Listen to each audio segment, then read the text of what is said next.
Hi. Hello, Sorry for the slightly breasties. late start. I was getting myself wine. I take full responsibility.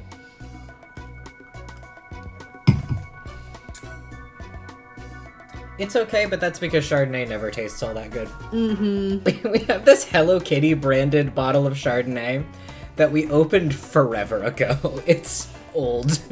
Yeah. So I'm like, we need to finish this before it becomes undrinkably bad.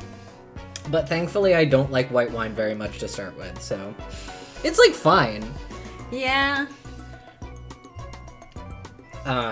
Grace, you're good in wine. hell right now. What's The- Grace? The top row of her keyboard broke, so she's having to use like on-screen, like clicking to type. Oh God. Oh God. I'm so sorry that you have to live like this. Old Avalanche, used to be a part of organized crime. Cutie implies that she is still involved in organized crime, from what I recall. She has contacts. She knows guys. Yeah, like she's definitely still involved. She has friends in Kyoto, but she's not like in the family anymore. Like she's not like a Sumadera. I feel like she's still more involved in organized crime than like my girlfriend's mom.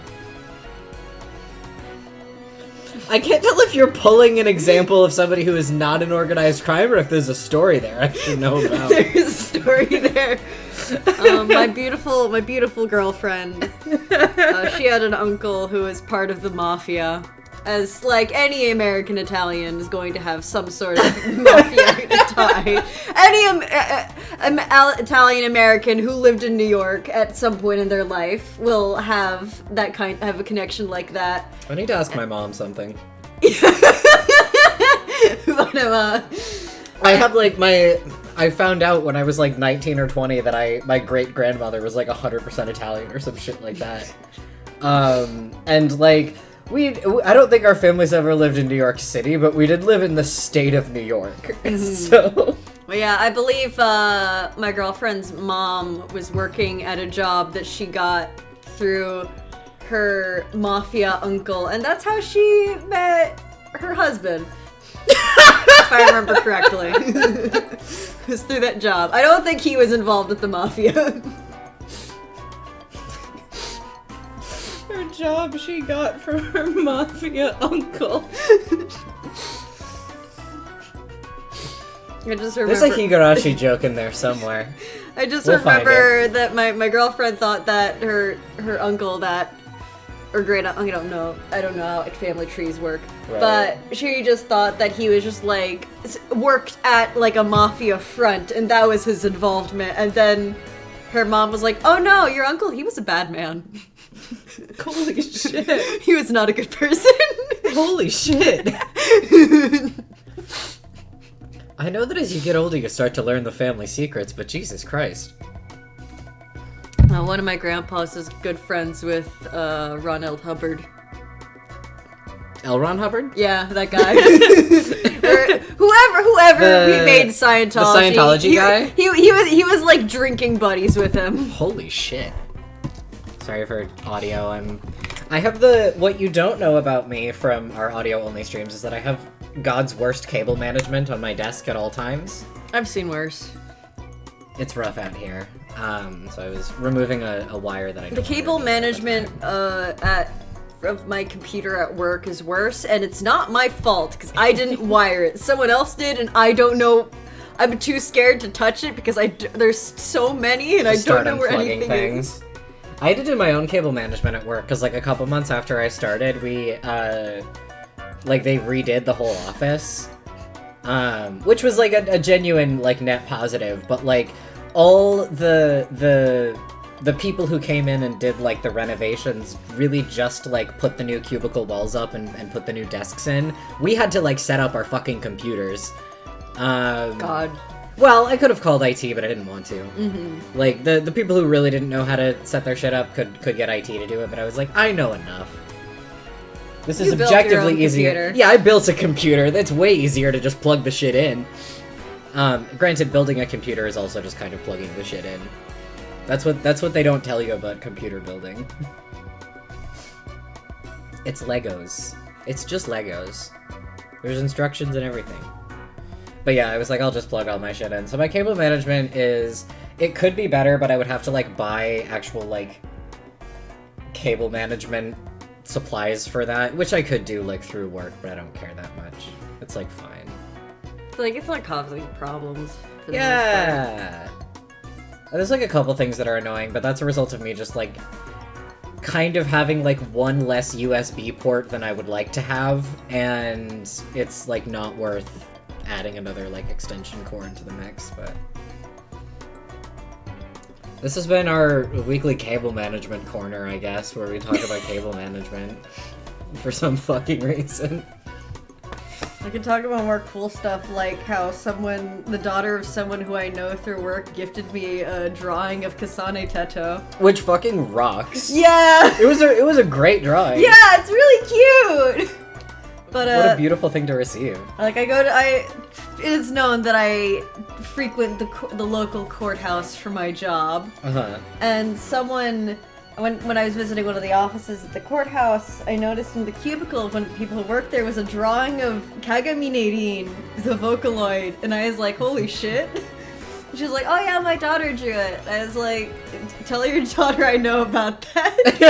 She was like, oh, give me a character related. I'll give her that as a drawing assignment. So I was just like, oh, Kasane Teto. Like, I wasn't expecting anything, and then I got that. It was really cool. And she wrote me like a little note of like, hi, my favorite character is Kaito. It's so cool that you know this. If you ever want to draw me something, I was like, oh, now I gotta do something. So cute! It was wonderful. How old is the kid? I don't know. I'm guessing. I mean, like teenager by the looks of the art. Yeah, from my assumption, from what I hear, I think she's like in her teens, like either late middle school or in high school. Yeah, just based on the drawing, that's like the vibe I got. And it was of Utao Teto, so you know she's of taste. This gal has taste. That's so I sweet. do love. For the record, I do love Visa Kasane Teto, but seeing an Utao Teto is wonderful. That's like a true fan. Mm-hmm. I'm just like, yes, you know the classics. Yeah, that's just so cute. When you posted that drawing, it's really cute. Mm-hmm. I put it on display in my office. That's so beautiful. I need to hang out more bullshit in my office. I mean, I have like a bunch of anime keychains. Like, I have like a mix of like Zero Escape keychains. I have the Lambda Burn plus Erica that you got me at that con you went to forever ago. They're just in my office. Yeah. I have a gigantic wall scroll of Gratia in my office. Apparently, there was a day when I was out and like one of my coworkers had to like do something that I guess like he had to be in my cubicle for something while I was out. And he told me he was apparently, like, trying to, like, reverse image search the characters on my keychains. Oh my and god. said he was able to find who some of them were. Like, not that would be useful information to him. Cause it's like, all just, like, it's like a few Umineko characters, a handful of Zero Escape characters, and like 2 Fire Emblem characters. I think I have like a Chrom and a Niles hanging up there. So I don't know who he was able to find because he didn't remember, but he just told me that one day. He was like, I figured out who some of your charms were. Scary. I'm like, I hope he didn't find like Erica.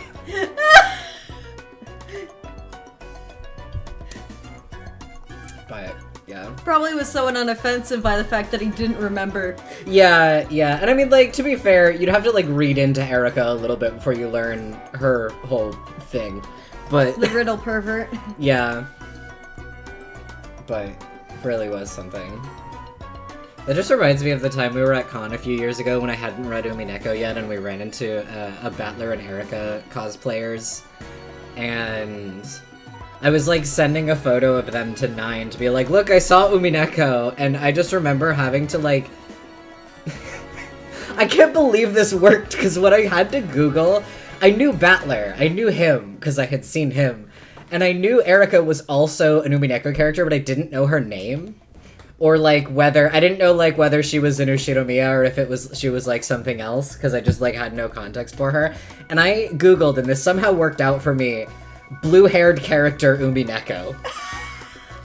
Or I was like, who's the blue-haired girl in Umineko? Something like that. You literally could have just asked me because I knew.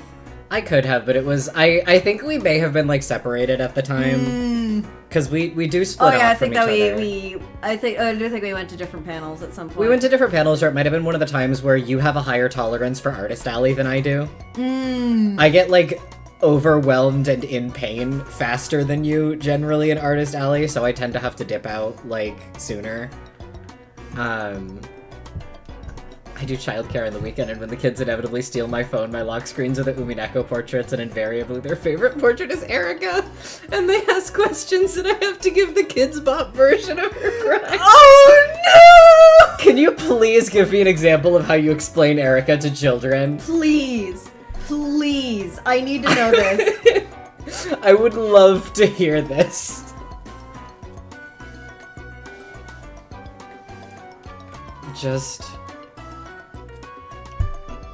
Just incredible. She answers the class questions mean. She said someone's mom did some really bad things.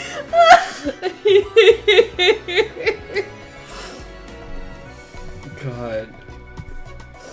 Okay, do we want to play the game and see what's going on with our friends Jessica and Kirie, who've both gone absolutely sicko mode last we left them off? Okay. Well, Kirie was having a normal conversation with Jessica. That's true. Grace, I already love deciphering what you're saying. This is really good. I have also already finished my glass of wine, which I will state that I poured heavily, so this is really good. At least I won't have to talk for like half an hour.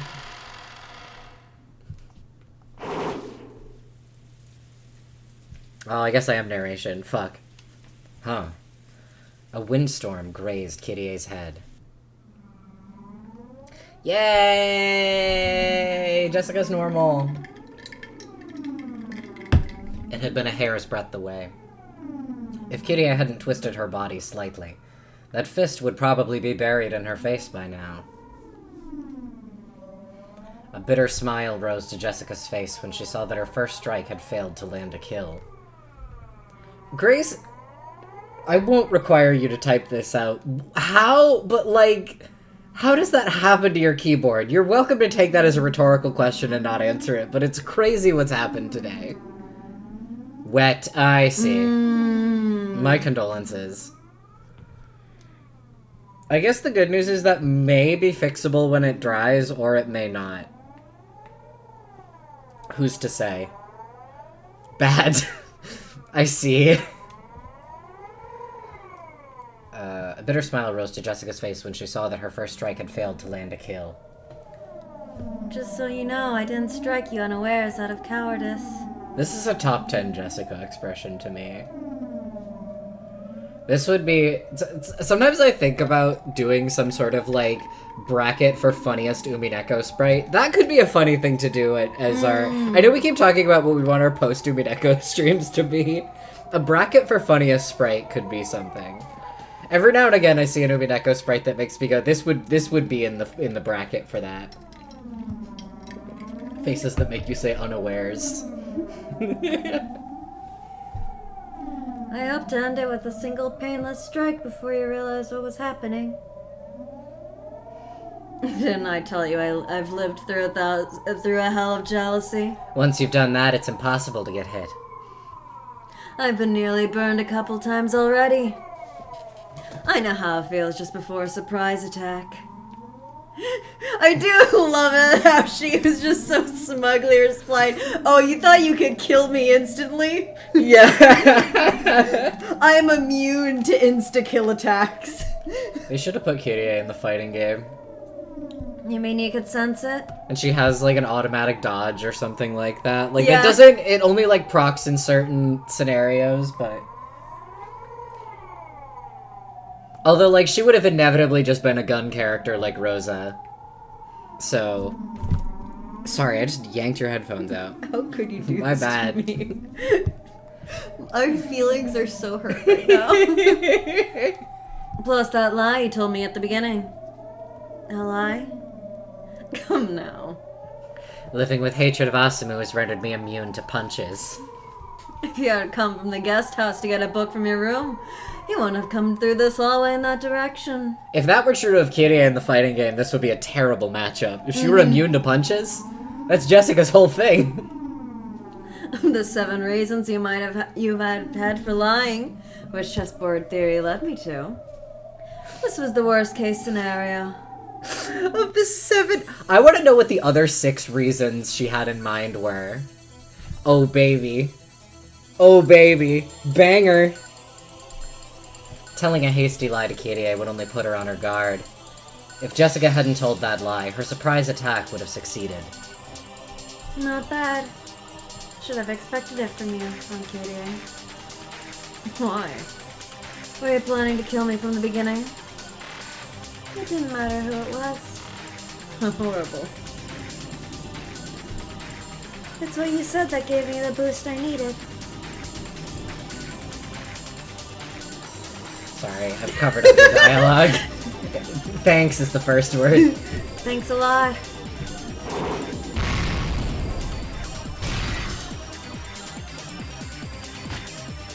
What? Kirie dodged the punch, placed her hand against that fist, and slammed it against the wall. Every day I took increasingly large doses of punches and I was immune. Normally, Jessica would have hurt her hand on the wall and rolled around clutching at it in pain. However, Jessica's fist had left what looked like a meter-wide crater in the wall. Instead of wearing a look of anguish, Jessica clicked her tongue in irritation at having missed. Incredible. I see that you are your father's daughter. Can Kraus do that? Well, don't you remember his punch in episode 4? That's true, his triple cross counter. Yeah. Have you taken up boxing too? Impossible. Jessica is barehanded. She isn't holding any sort of weapon at all. Cocks my fists. That should be the effect. They should play that sound effect when you do... Jessica has like a power-up in the fighting game. They should play the gun cocking sound effects. If Golden Fantasia was good. Please don't resist on Kirie. 2-meter VLR elevator. Oh, in relation to the meter-wide crater. Yeah. Just one strike to the head. I won't let you feel a thing. Kirie tried to look confident, but she couldn't hide her confusion at this unreal, destructive force. If that punch had hit, her head probably would have split open like Jessica had said, killing her without any pain. Here I go. Hell yeah. Is this the song that only ever plays once in Umineko? Are we on Rock Limitation yet, or is that in a minute? I genuinely This song plays at the end of, Oh yeah, this is a episode 1. credits song. Yeah. This is the not the one I'm episode thinking 1 of. credits song. Yeah, we're not on Rock Limitation yet. I'm just like, I know Rock Limitation plays here, I just can't remember if... This is Prison Strip, thank you. I don't know Rock Limitation. I have not listened to the episode 6 OST. Yeah, Rock Limitation famously plays exactly once in Umineko. And it's a fucking banger, which is why I was thinking this might be it, because it's a banger, because I just haven't listened to it. This is Prison Strip. Yeah, it's Prison Strip. That's right. Now that you've said it, I know. If Kirie's kick to the ground and backward leap had been an instant slower, her gut probably would have been pulverized. Though she had avoided it by a hair, Jessica's left body blow was followed by a terrible burst of wind, like an explosion which blew Kirie back. Is this a dream? Am I still sleeping? I don't understand. This Jessica looked like the normal Jessica, but something was different. They slightly modified her sprite's eyes. This is such a funny thing to say in the Sprite that's a Higurashi reference. She looked just like Jessica, but different. It wasn't human, and common sense didn't apply to it. This had to be some kind of nightmare. Kirie slowly stood up. Then, she looked at Jessica, noticed the several meters between them, and realized just how far that blast of wind had sent her flying. Feel free to hate me. Cocks her fists again. However, just like you, I cannot back down. I can't let my love end half-baked either. Jessica had a disease that normal people didn't have. Asthma. What are you talking about? What are you saying? What on earth is going on? Now's not the time to start fawning, Kirie. Someone tell me! The scene around Jessica seemed to bend like a heat wave. It seemed to be enshrouding her fists, and it seemed as though something like a red magic circle had appeared beneath her feet. It looked just like a western demon standing amidst the flames of hell. Flame upgrade. Mass upgrade. Armor piercing upgrade. Is she just like in the upgrade shop exchanging her skill points right now? She's got...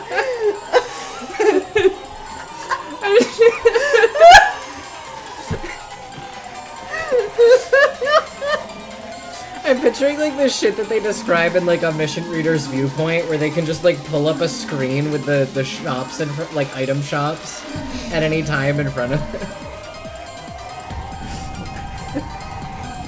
Each time Jessica muttered, her fists were surrounded by a pulsating, sinister red light. This is true in Golden Fantasia.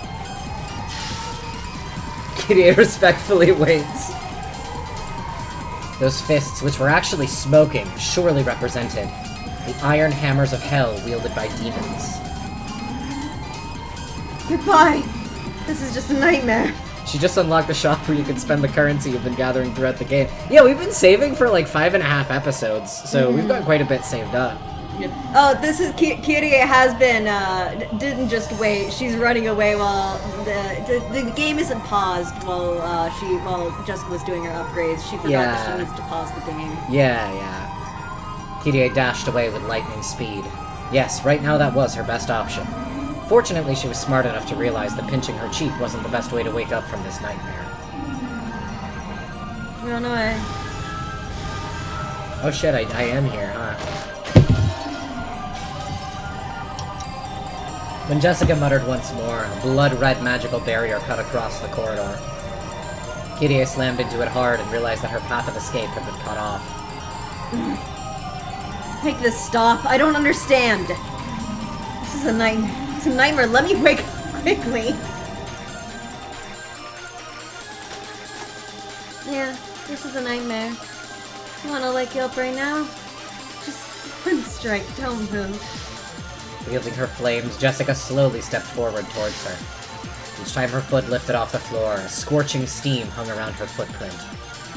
Jessica's cornered her at the edge of the screen.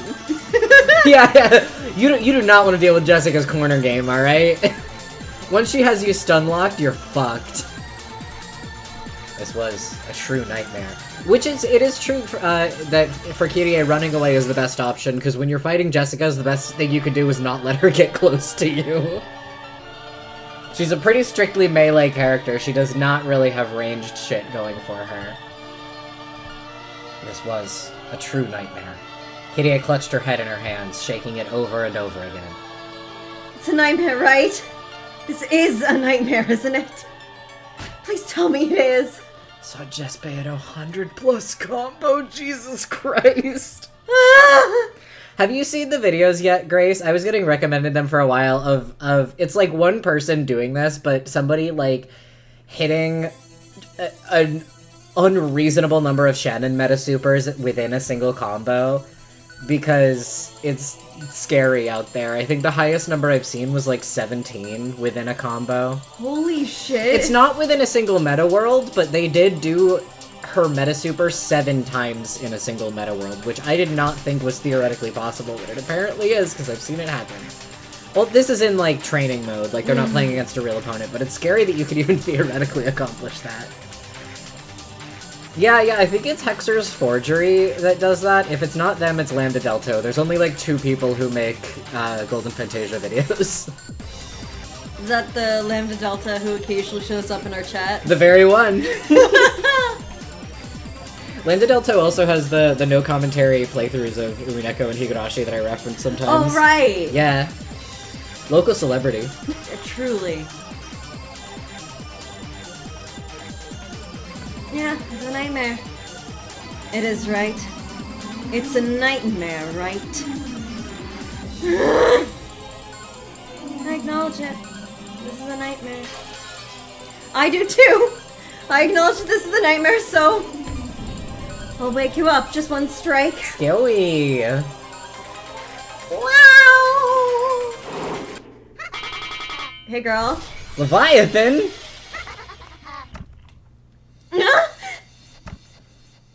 Jessica's neck was twisted at an odd angle, and she staggered backwards, her eyes white, as though she didn't have a clue what had just happened. Go my scarab! Go my steak! Go my steak! Ah, wait, I missed. Hang on, Levy, not now. Levy didn't miss. In her forehead, a demon stake was buried at an angle. Guess they never miss, huh? I'm gonna kill you. It pulled itself out of her, spun around, then became Leviathan and landed. The hole left behind in Jessica's head spewed blood. Leviathan of Envy right here! If we're already inside a nightmare, why not have a friend for my nightmare show up? I like that. Hey, girl! I like that in these scenes, characters just team up with their former enemies. Like, you have, like, Gop showing up at the end of George's fight. Mm-hmm. You have Jessica summoning Runaway. And now, this. My friend from the Hell of Envy. Thanks for showing up just in the nick of time. And then they high five. It's too early to thank me. She's not down yet.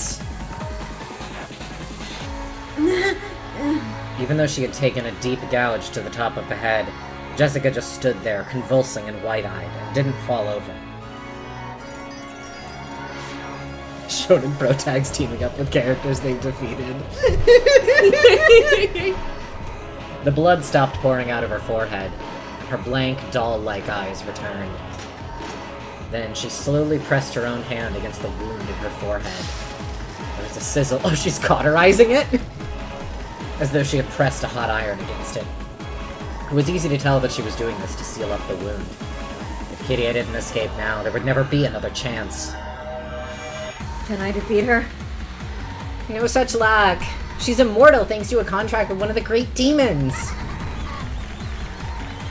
Because of love! That's why she's immortal! Yes, love is magnificent. Those with our blessings cannot be killed. Who the fuck were those two? Yeah. Did you just see that? What the fuck was that?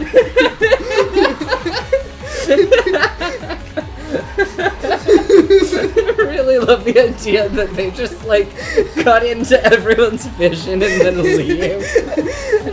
They like gnome runs pose. What the fuck was that? Did you guys see that?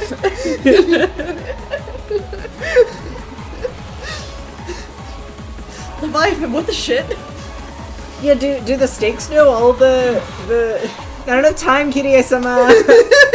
I think the stakes know all the demons. I do believe so, yeah. And cause like yeah.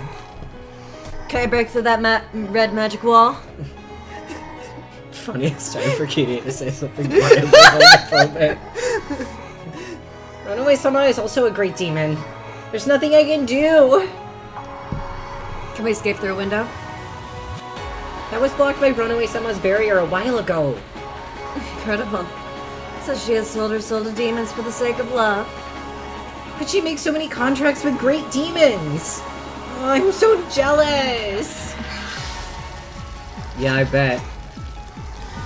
LMAO. Armor upgrade. All attribute defense.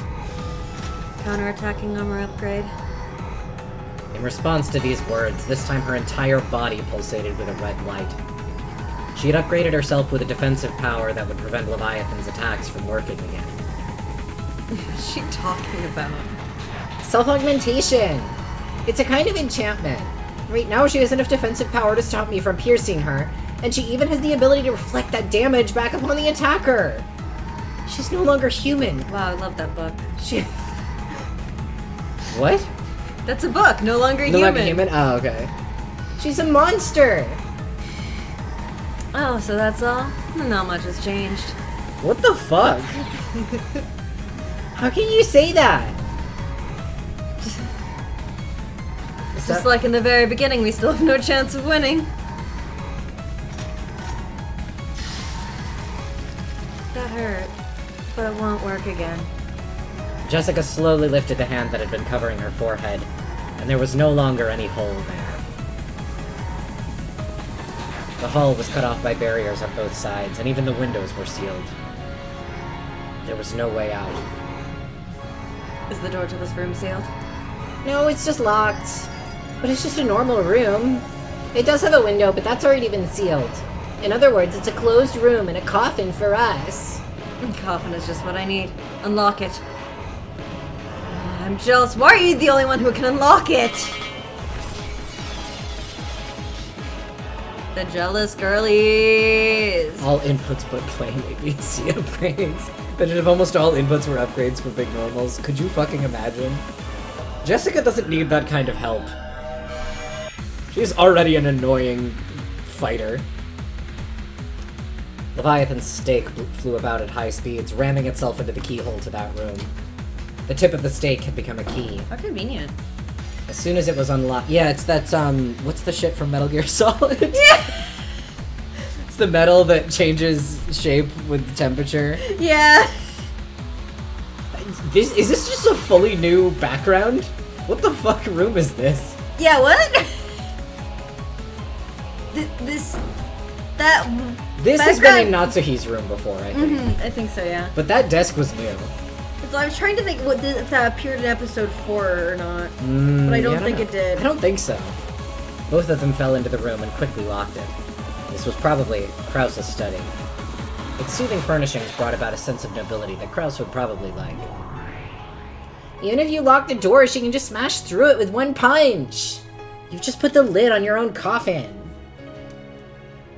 However, she wants to land a killing blow on us, and inside this coffin she'll have to take off the lid off first. Huh? With dim eyes, Jessica tilted her head upon hearing Kirie's words. What are you talking about? Will such a small room be able to protect you, Kirie? This room may be a closed room. It may leave us with no method of escape. However, even you can't break into this room. That's what a closed room is. Girl, what are you talking? Okay, yeah. Girl, what are you talking about? How does this tiny room with its tiny door make you think you can escape me? Jessica wearily looked between her own burning fists and the door with a confused expression on her face. It's not her job to preserve the closed room, she just has to kill. Then, slowly, she sent that pulsating red light to her fists. She repeatedly enchanted her fists to give them the destructive power for the killing blow. Smash this door to bits.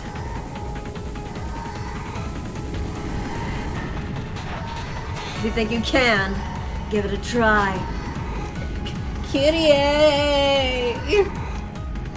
After sealing the door and calmly saying those words, Kirie placed a single index finger on the door.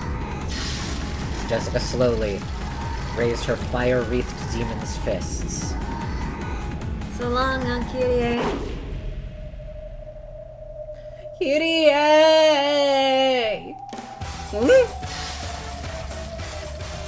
Oh.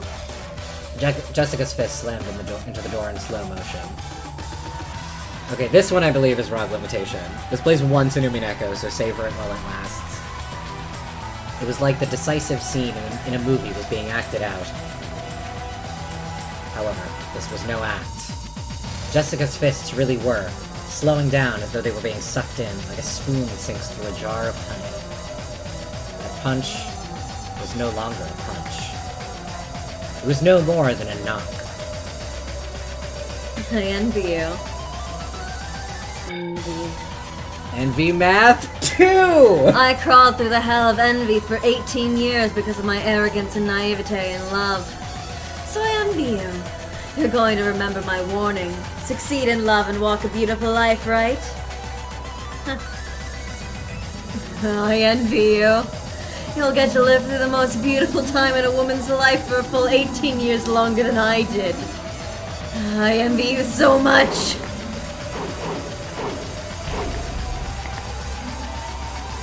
Jessica tried to slam her fists against the door over and over again. However, as soon as her fist approached it, its speed plummeted. She could barely knock, much less smash the door. Speed upgrade. Instantaneous force upgrade. Speed of sound upgrade. It's useless, girl. Smash it! With full speed upgrades, Jessica's fist moved at the speed of sound, 1,225 kilometers per hour. However, how long had Jessica been in envy to gain that speed? She had started to envy George and Shannon's relationship about 2 years ago? 2 times 365 equals 730 days. 730 times 24 equals 17,520 hours. However, she wasn't envious all the time.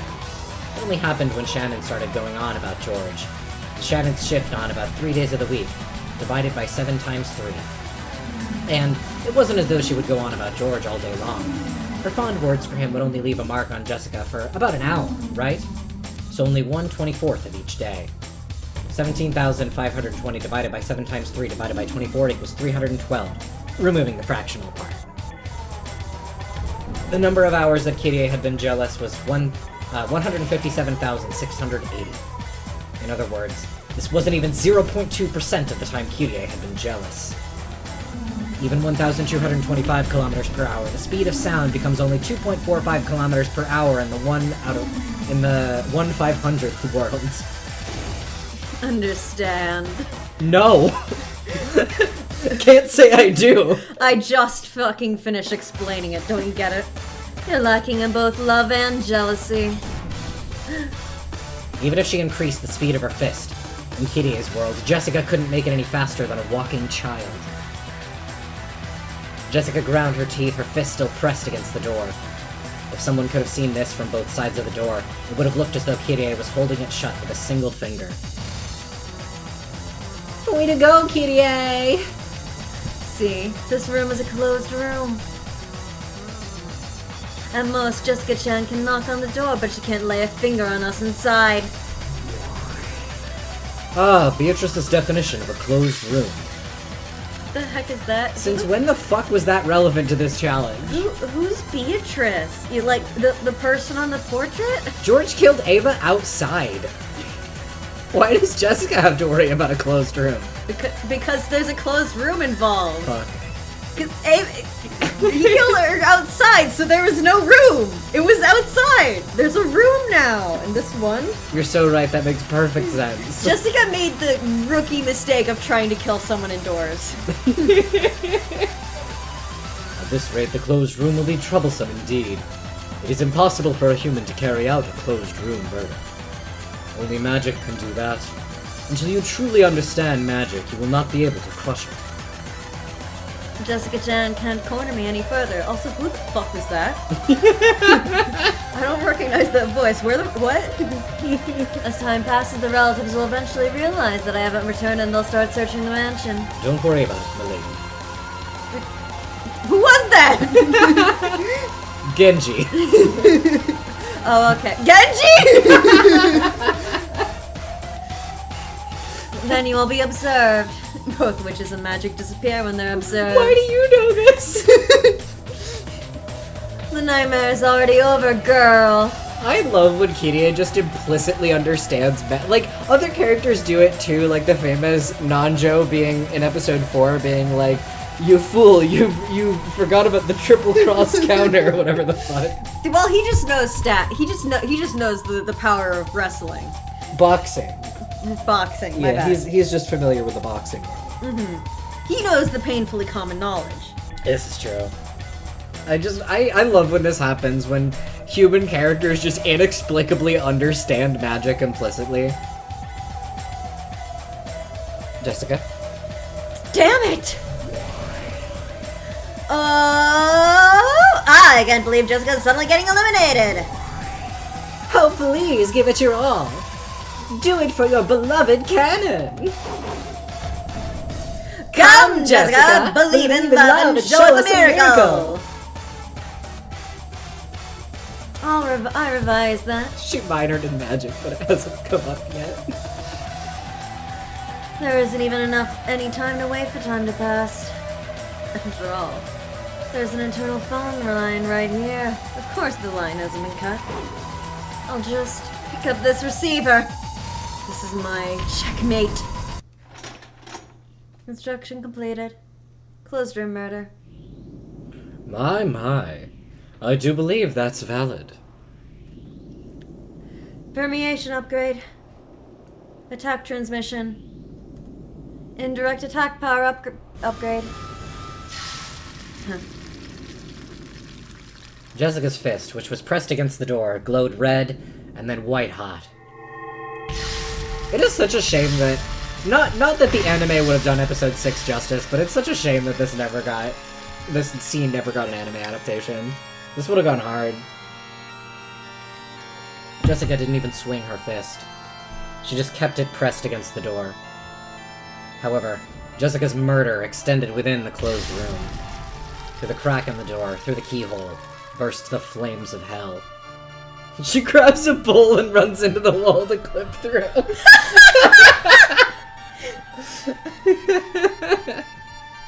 Jessica couldn't see what was happening inside the room. However, that's how Beatrice has been doing this the whole time. She's been using Skyrim speedrun Yeah, strats. she just got a bucket. Yeah. However, even here, on the other side of the door, she could tell that the flames of hell had swallowed the entire room. That's also how she did a lot of those magical murders with witnesses. She just put a bucket over their heads. Mm-hmm. Like you do with the shopkeepers.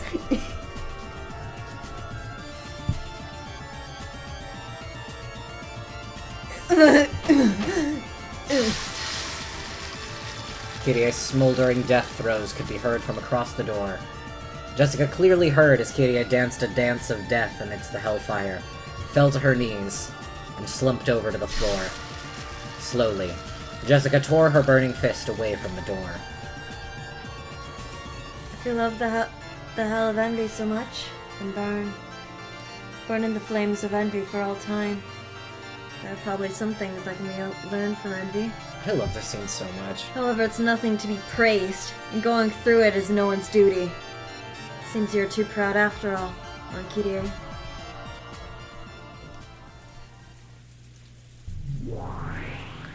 A splendid closed room murder. I'll let you take care of the mess. I'd hate for her corpse to be burnt to a crisp when it's finally found. Do you think you could clean it up? As you wish, milady. Runaway transformed into a gold butterfly and entered Krause's study through the keyhole. Then he had to cross his arms and think about how he should even start cleaning up Kyrie's unrecognizable corpse in this room that had ended up as a burning hell. So considerate, Jesse. Also, hi, Nine!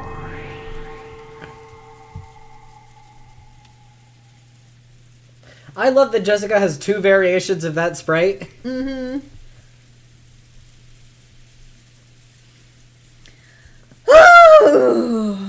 Jessica finally let out the breath that she had been holding down in her chest. Her normal human glint finally returned to her eyes. And then, she couldn't help but shudder at what she'd done, even if it had been just a trial on the game board for the sake of her love. Is that good enough, demons? Yes! Well done, Jessica! Your love is the real deal! What a Bayano face! That's a rare one, I feel. Yeah, that's a really good one, though. George welcomed Jessica with a crisp applause.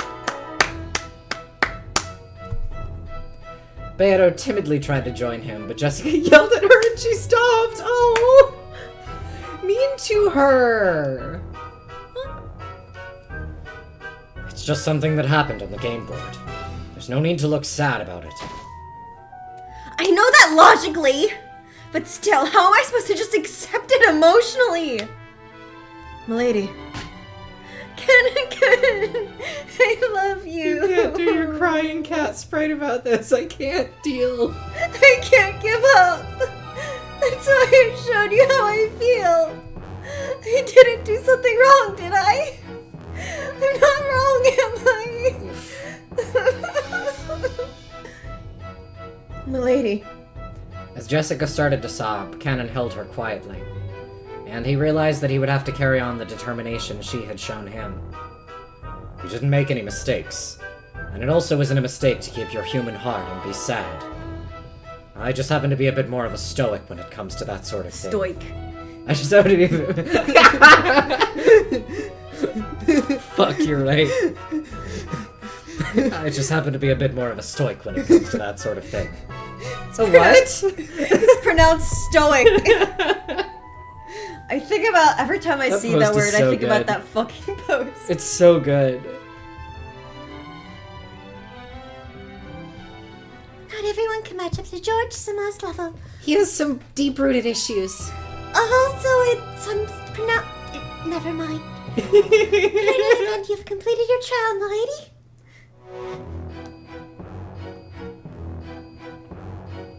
Well done. Sorry, I was reading Old Avalanche's message. I think I know the one you're referring to, and yeah, is it? I think it's uses Darling in the Franxx clips. I'm sorry that I know that. But if I remember right, anyway.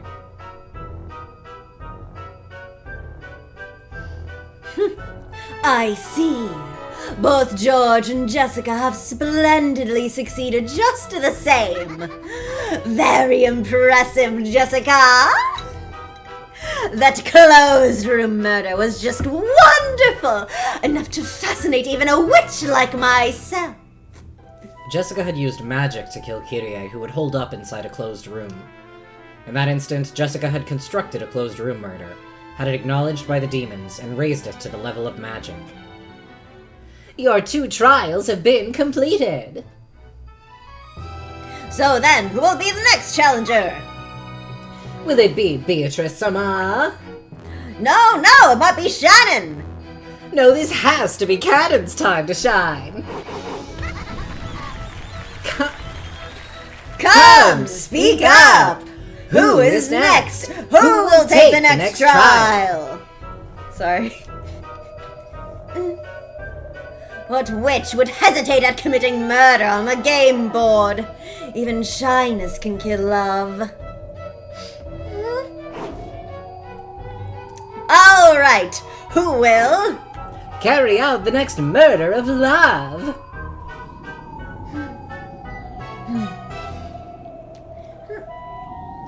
The 3 who remained looked at each other. If none of the others raised their hands in the next few seconds, they would raise their own hand.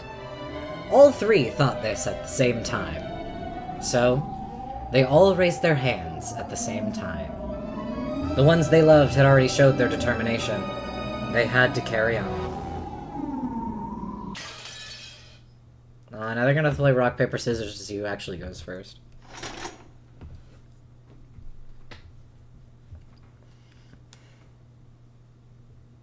Which will be difficult because there's 3 of them.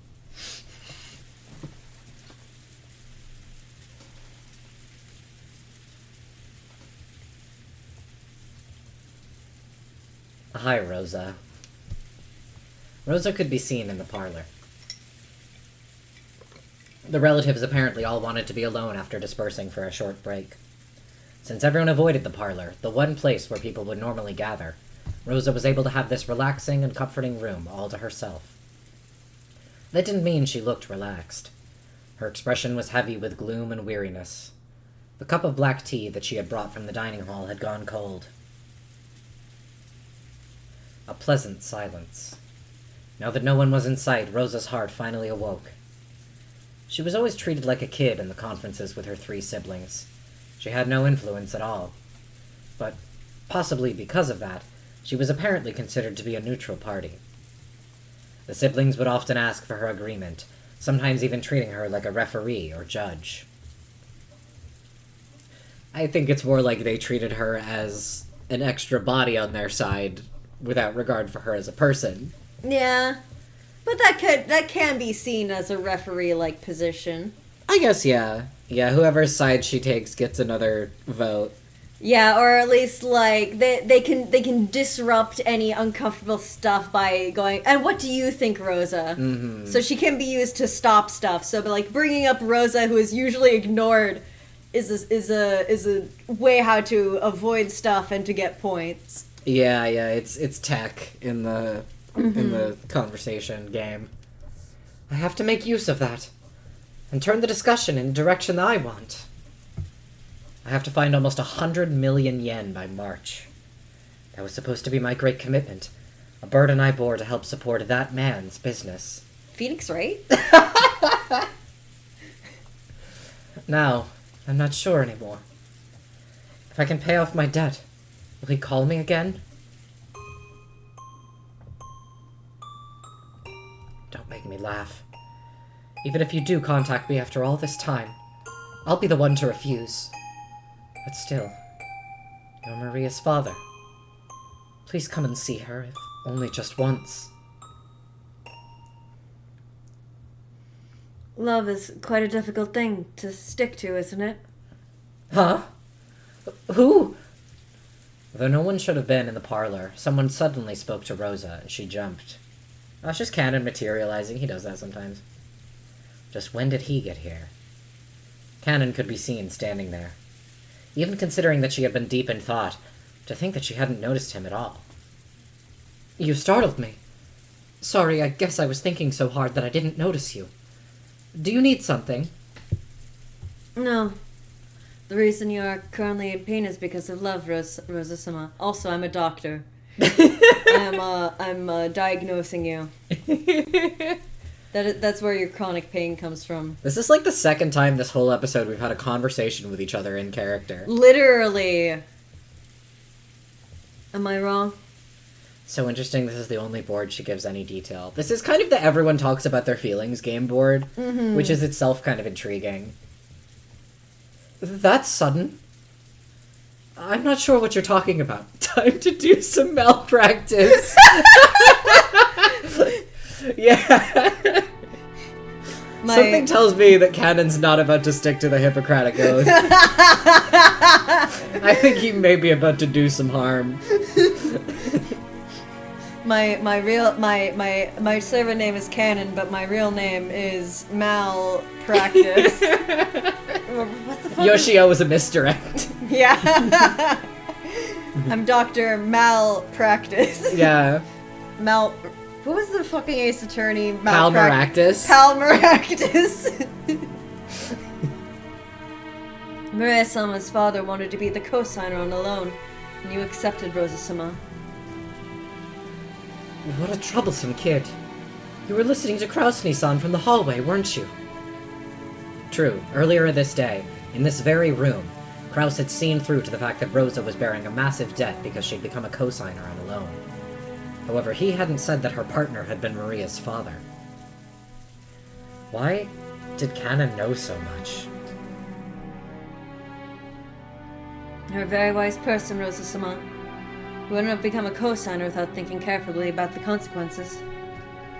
I hadn't yet moved to his family register, but I thought of the man I would soon marry as my partner. If he couldn't borrow the money without my name, I figured that helping him out was my responsibility as his future wife.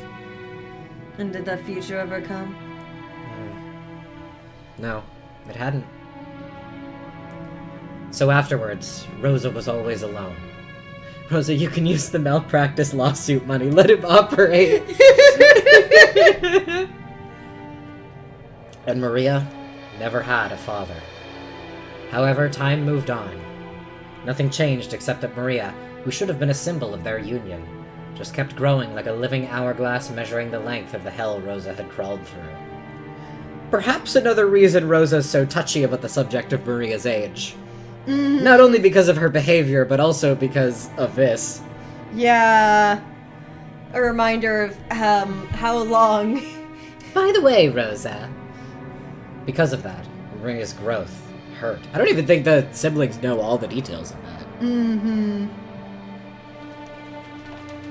It's ironic. I tried to forget that man several times. But, you know, forgetting him doesn't get rid of that debt. It was only natural. That's why she had to forget her love and do all she could to pay that money back. But you know, I also think of it this way. If I can manage to pay everything off, it'll mean that I've passed the trial of love that he gave me. I'll have to pay off my debt anyway, so how can I abandon my reward?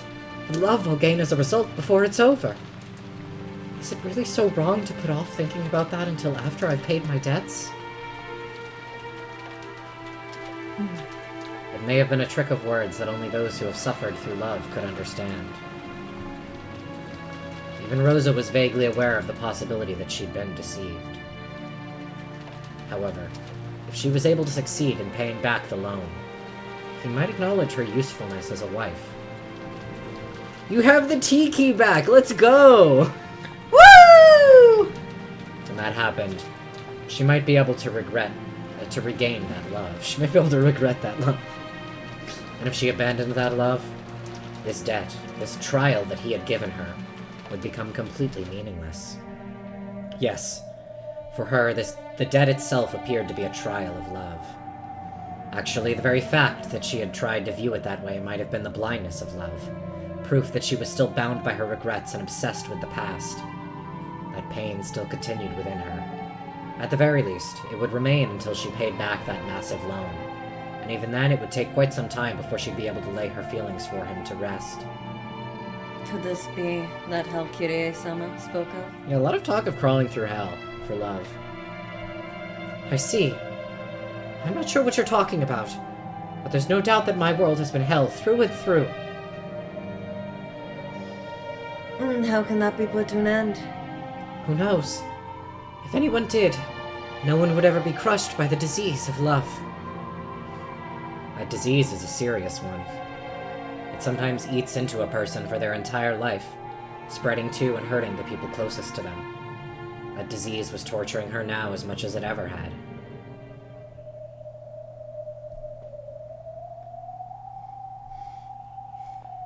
Well, since you bring up Kirie-san, her story is like a wish or a dream to me. Though she had her man stolen from her, she persevered for 18 years. She never fell to despair and instead continued to support Rudolph, keeping her head down and waiting for a miracle. Maria is still 9 years old. I've only waited as long as the first half of Kirie's 18 years. If I gave up after just this, she would laugh at me. Do you think a miracle will occur within 9 years? If I doubt that, it's all over. In a sense, I'm a ghost. I'm already dead. I'm just living on without noticing. A ghost waiting for eternity for a person who will never come. That's right. That day when I naively said I wanted to support his dream, I was probably already dead. I guess that really was a regretful day in the end. I have dreams. I want to go overseas. I'll fly out of this tiny country, make it big, and come back to you. That takes me back. At that time, I thought of lovers as a pair of people willing to acknowledge each other's radical dreams. Not gonna lie, I'm still a touch 18 years confused. I get it, but don't. Yeah, my assumption with the Kirie thing is just that by coincidence, she had, like, 6 years or whatever it was before, like, that she was courting Rudolph before he got married to Asumu or whatever. Yeah, I'm the assuming the timeline 18 deal was. years is including, like, the time that she knew her that she knew him in college and stuff like that. It's just annoyingly coincidental that it is also the same as Battler's age, because it's not how long Battler's been alive. Yeah, it's more than that. It's just a very strange thing to me. That's why he would always happily cheer me up by talking about how I'd become a successful designer, traveling to Paris to release a new line and getting jostled by the press. When I think about it, I really had my head in the clouds during that strange time. We both lifted the other up as though we were drifting about in the air. So when he said that he wanted to get out of Japan, I applauded him and promised to support him. Acknowledging each other's great dreams with nothing but words is a classic sort of pillow talk between lovers. However, when it comes to actually carrying them out, you need to be more serious and calculating. For a long time, I felt proud of letting him go out that day. No, I still do. But you still regret it? That's right. If I had sobbed and told him to stop on that day, I might not have fallen into hell. Seeing him off with a smile was my victory? Of course not. It's as though I lost by default by refusing to fight when the time came. Which reminds me of nothing. Losing by default by refusing to fight. Oh no! You'd better not refuse to fight when the time comes, Canon-kun. Or else you will lose by default. I only glorified that loss, saw him off with a smile as he went to take on the world overseas, and became intoxicated with the illusion that I was some brave woman waiting patiently for her man's return with her daughter. Even though I didn't get a single call from him, and mail sent to the address he'd given me came back forwarding address unknown. Jesus Christ. This is hell. In this hell, I'll regret not fighting when I should have until the day I die. I've even dragged my daughter into it. I wish someone would just kill me. I want to be told that I've already been killed, that I'm a ghost. Love, if you do not fight, you have to crawl through hell. It's almost like some sort of theme for this episode. Do you guys think episode 6 might have themes in it? Yes, love is a fight. Will you win and gain, or lose and die? But please, have no fear of death. After all, it's a peaceful sleep. What's truly terrifying is the hell where you find the unsleeping ghosts of those who couldn't win, yet couldn't die. That hell has no end. The battle of love is cruelest for those who never even fought, but weren't able to die either. So in love, you gotta make it or break it. Dying in a battle like that is liberating. They say the most torturous toxin for humans is made from love grown stale. The suffering it brings exceeds the tortures of the most twisted hells. She used this knowledge to try and embolden her double and little sister, encouraging her to take on any trial, no matter how fierce. I understand.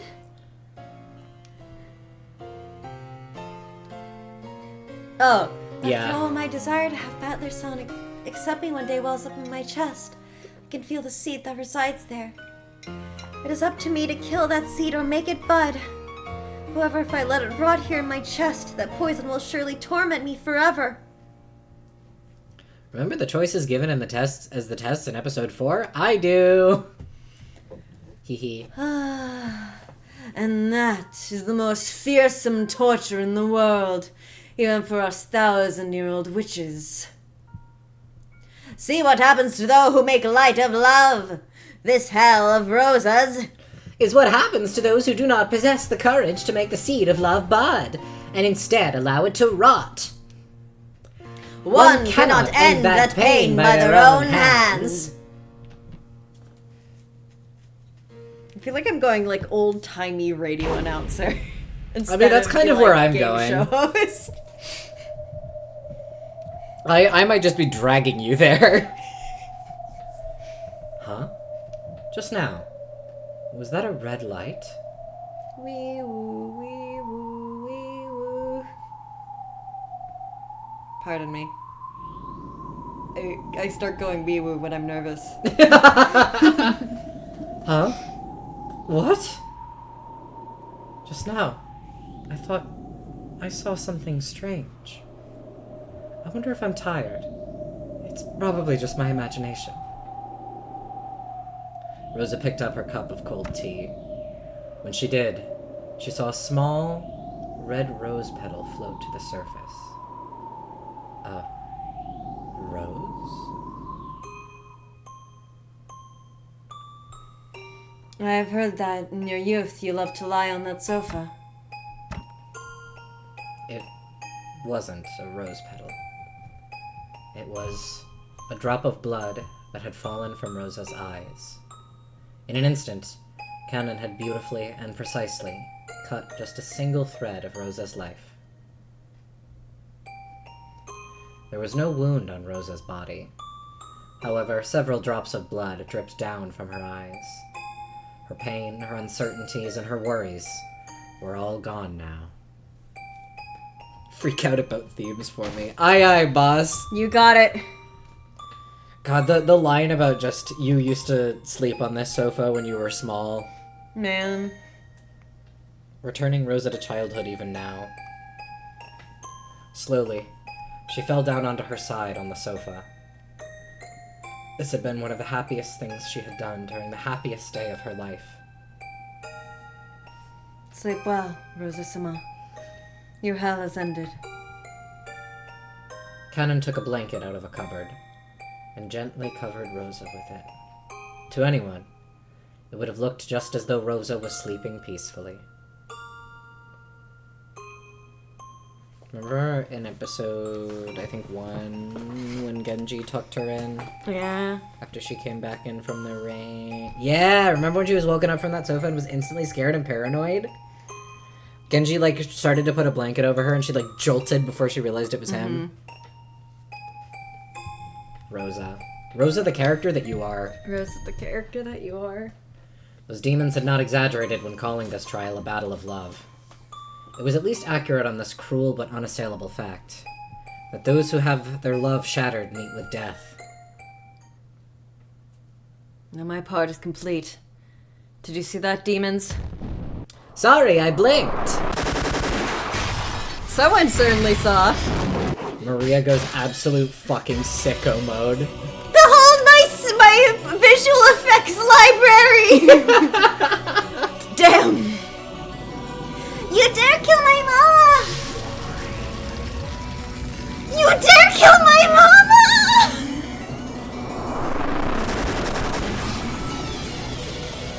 One of the two great witches of Mariage Sorcière, Maria. Though she was just an apprentice, the power sleeping within her had impressed even Beatrice at the height of her strength. She had access to visual effects and pawn scripture that Beatrice could only imagine. And the sound effects library. In Maria's eyes, though Rosa may have been the Black Witch, she was also the vessel of the mother she couldn't help but love. Ooh, no one can kill Mama but me! No one can kill Mama but me! Canon, you're about to get PowerPoint transitioned so hard. Her anger at having that stolen from her was pure madness. You dare to... Mama! Mama!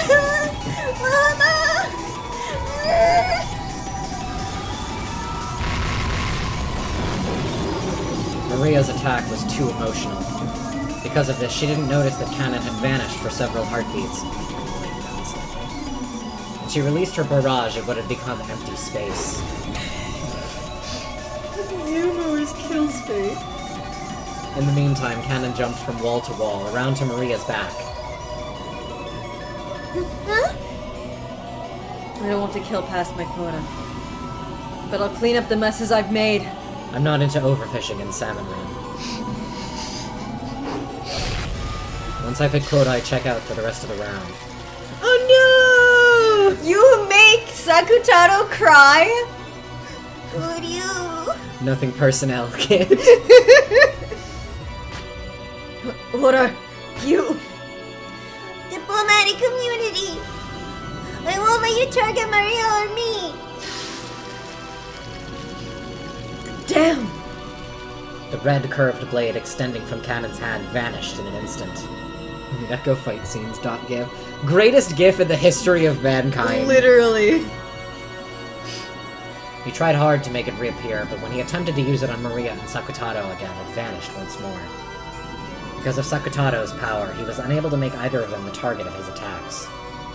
Baby fight! There you are. How long have you been there? Would you? I won't let anyone but bully Maria.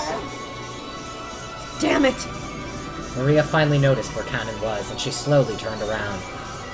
Canon made his sword materialize yet again. Look how surprised he looks. Yeah! But no matter how often he tried, it kept fading out like a flashlight with a bad battery. That's a great metaphor. Yeah. He's like hitting his arm trying to make it hurt. Come on, fucking thing. Come on! I won't let you get away now. I won't forgive you for this sin of stealing my mama away. I'll kill you Just like Mama killed all of them, I'll kill you with no mercy. Red mode. As Maria howled, the entire parlor was surrounded by a cube of red magic barriers. Cube mentioned. Cube mentioned! It was a closed room symbolizing a barrier that Canon could never escape. Don't worry, Canon, that sort of thing happens with HRT sometimes.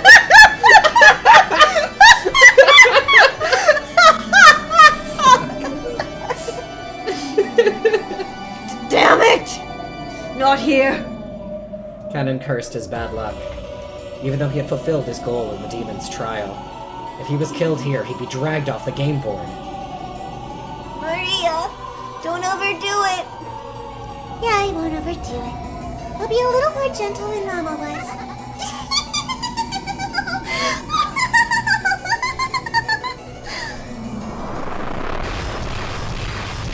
New sigil just dropped? Huh? Who is it? I'm voicing 4 people in Let's the fucking scene. go. Pardon me, Maria-sama. In accordance with the contract with Zepar-sama and Fafur-sama, I come for your life. That's gotta be a new record, right? Well, I was the siblings that one time. Mm-hmm. You weren't all of the people in the scene. I was voicing the... I think I kinda was in the... Hideyoshi was allowed to speak. Hideyoshi was allowed to speak, you're right. 4 of them Friday! 4 of them Friday! I think I had a 4 of them scene last week, because it was... Anjay, Featherin, Beatrice, and Virgilia. I believe you're right. Yep. I love how often they're using the red filter.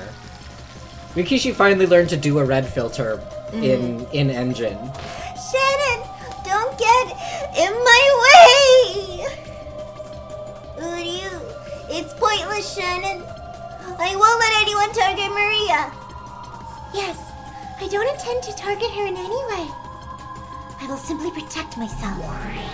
A cylindrical red magical barrier surrounded Shannon as she stood in the center of the parlor. She made its bright... Just some parlor. Not any parlor in particular. What? You said a parlor Oh, instead did I? of the Sorry. parlor. I just The assumed center that of the parlor. She was in a different one. Yeah, you know. She made its brightness and thickness grow, and its radius suddenly expanded, filling up the room. It wasn't targeting Maria. The special effects on this go crazy. I can't wait to see this done in a stage play. September can't come soon enough. This power was being wielded to protect Shannon's body. This is gonna be a huge September for me. Oh yeah. It's, Umi stage, Silent Hill F, 2 days before my birthday. Your birthday? My birthday also, which I didn't really get to celebrate properly last year because I was zonked from surgery. Top surgery. I got top surgery the day before my birthday last year, which was not the original plan, but it is what happened because I got sick. I don't recommend that. I remember because it was also on the due date of a big assignment for my class. So while you're getting steamrollered, Yeah. I was typing up a paper in the hospital. God. Yeah. And then I sped home so I could make it to class in time, and I got home I think 5 minutes before the deadline and my class started. It was well timed. Thank you 100 million times for that. No problem. I've sped so much on the highway. And I illegally did well, not illegally, but I went on a toll road even though I did not have the tolls, and then they never charged me for it. Yay! Thankfully I was too zooted to notice any of that, so... I was conscious by the time they got me in the car, but I was not, I was very tired. Is the thing. I was still pretty drugged up. They told me, I remember they were like, oh yeah, Josh is done. They'll be awake in 45 minutes, so just have the car ready. And then in 20 minutes they brought you out and they're like, okay, is the car ready? And I was like, I'm built different. No, you told me 45 minutes. I'm built different. I handled it. I was not gonna be idling my car in the middle of the fucking Right? parking lot and getting in the way of everyone when you in 20 minutes when you told me 45. Yeah. Because I know they super can't, like, predict exactly when people will be awake, so I get the variation, but them just expecting you to be ready 25 minutes early? Wild. My favorite thing about that is that there's... In like, the waiting room for the OR, they have, like, a coded tracker. You get, like, an ID, and you get, like, there's, like, color coding. I felt like I was a Domino's pizza. Just because you had, like, you could see, like, what step I was in at any given moment. It was great. His power was being wielded to protect Shannon's body. So Sakutaro's power didn't make it disappear. Nei-san. Would you let your feelings for a lady collapse in a situation like this? Get a hold of yourself.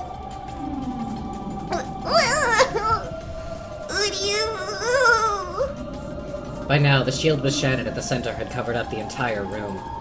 Its power crushed Maria and Sakutaro into the corner. Ironically, they were perfectly wedged between Shannon's barrier and the closed room barrier Maria had set up to prevent Cannon from escaping. No good. Can't escape. There's so much like this. Zero escape. Wow, Cube and Zero escape. Hit the fucking button. I don't have my thing. No! 2 seconds. I forgot. I think my computer restarted without asking me recently. Please, you're nothing. It broke! My buttons broke! What? My soundboard is broken. I'm sorry, I will need to fix this at a later date. I don't have time to troubleshoot now. This is literally homophobic. Yeah. Da-na-na-na. There, see, Thank there it you. was. Yeah, it's a perfect rendition.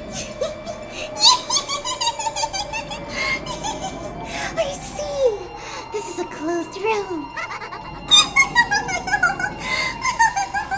This might be just perfect for that wannabe detective who's trying to deny Beidou's magic. Oh yeah, Erica's in this episode. Why didn't anyone just kill Erica? Could you imagine? They couldn't find her. Checkmate, atheists. Maria is not an atheist. Yeah, I Let's just be wanted clear. to say. I just really want to say that. Checkmate, Maria-sama.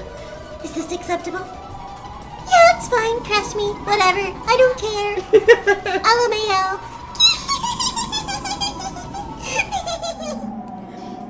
Then here it comes.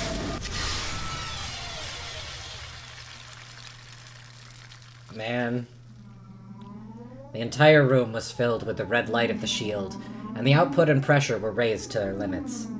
Then, crushed between the shield and their own closed room barrier, Maria and Sakutaro lost their forms, scattered into a golden splash, and disappeared. Yeah, suicidality in Umineko sure is. Sure is.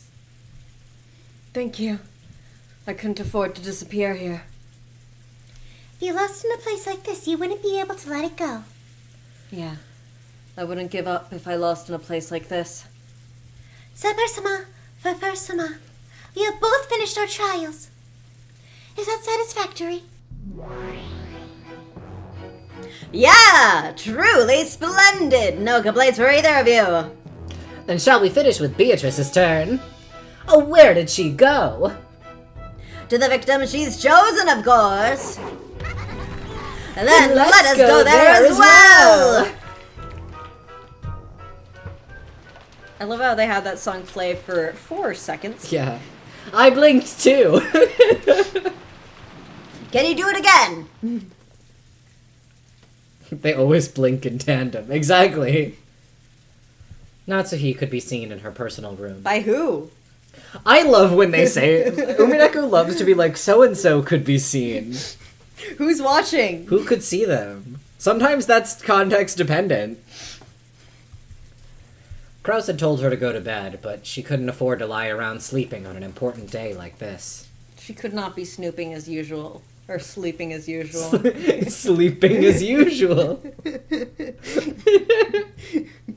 However, she realized that she was the type to get excited easily, and that this sometimes held her husband back.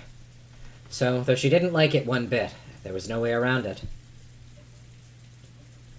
It was probably close to the time for the break to end, and the family conference would begin once again in the dining hall.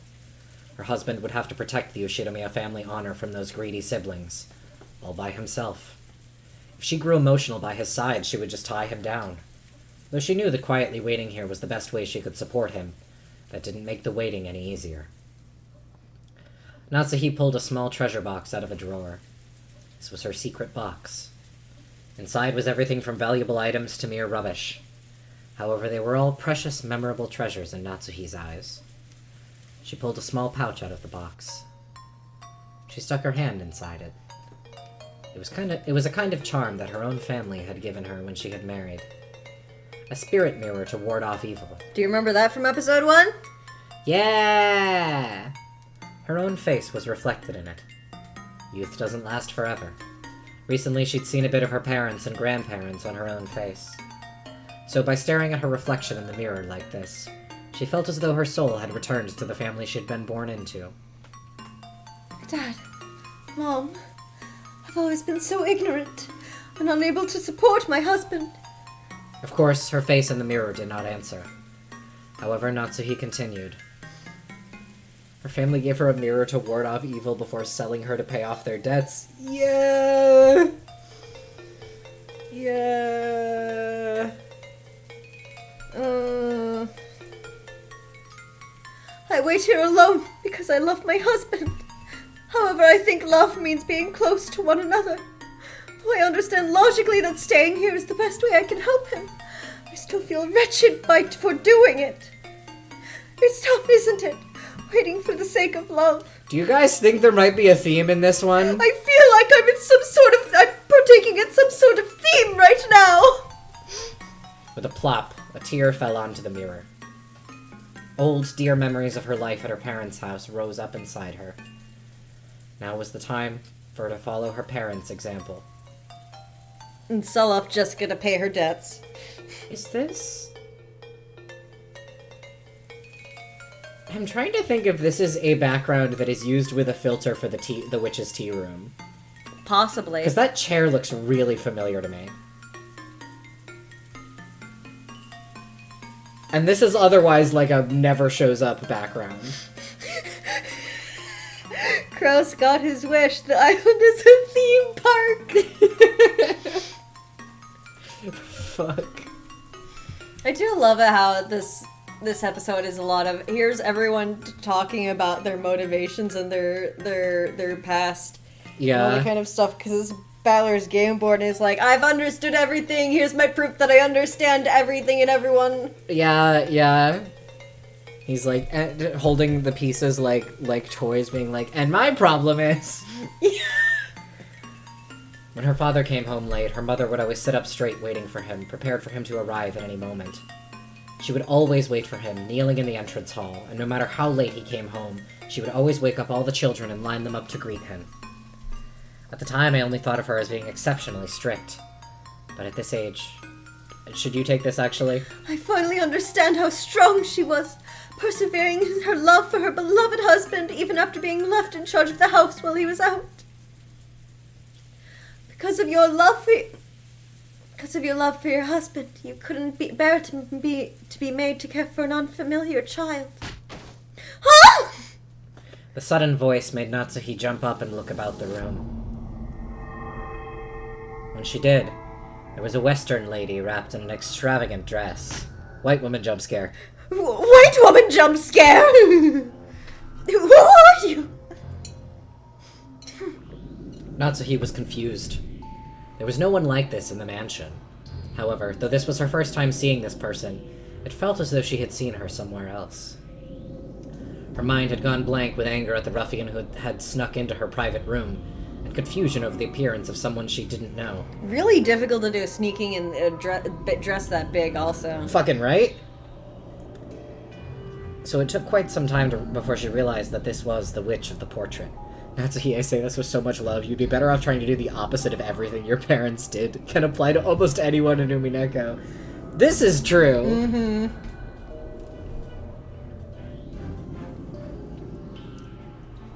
Though you murdered a baby you didn't know on that day 19 years ago, I will not hold that sin against you.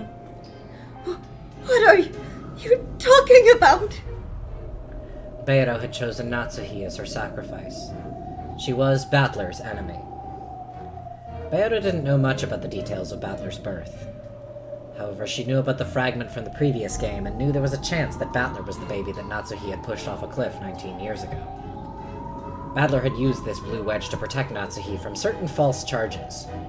But if you took it as a confession by Battler himself, then from Beidou's position, Natsuhi was an enemy who probably forced Battler to live a painful life. You killed that baby who lacked your husband's blood for the sake of your love for your husband. So, also for the sake of love, I will not hold it against you.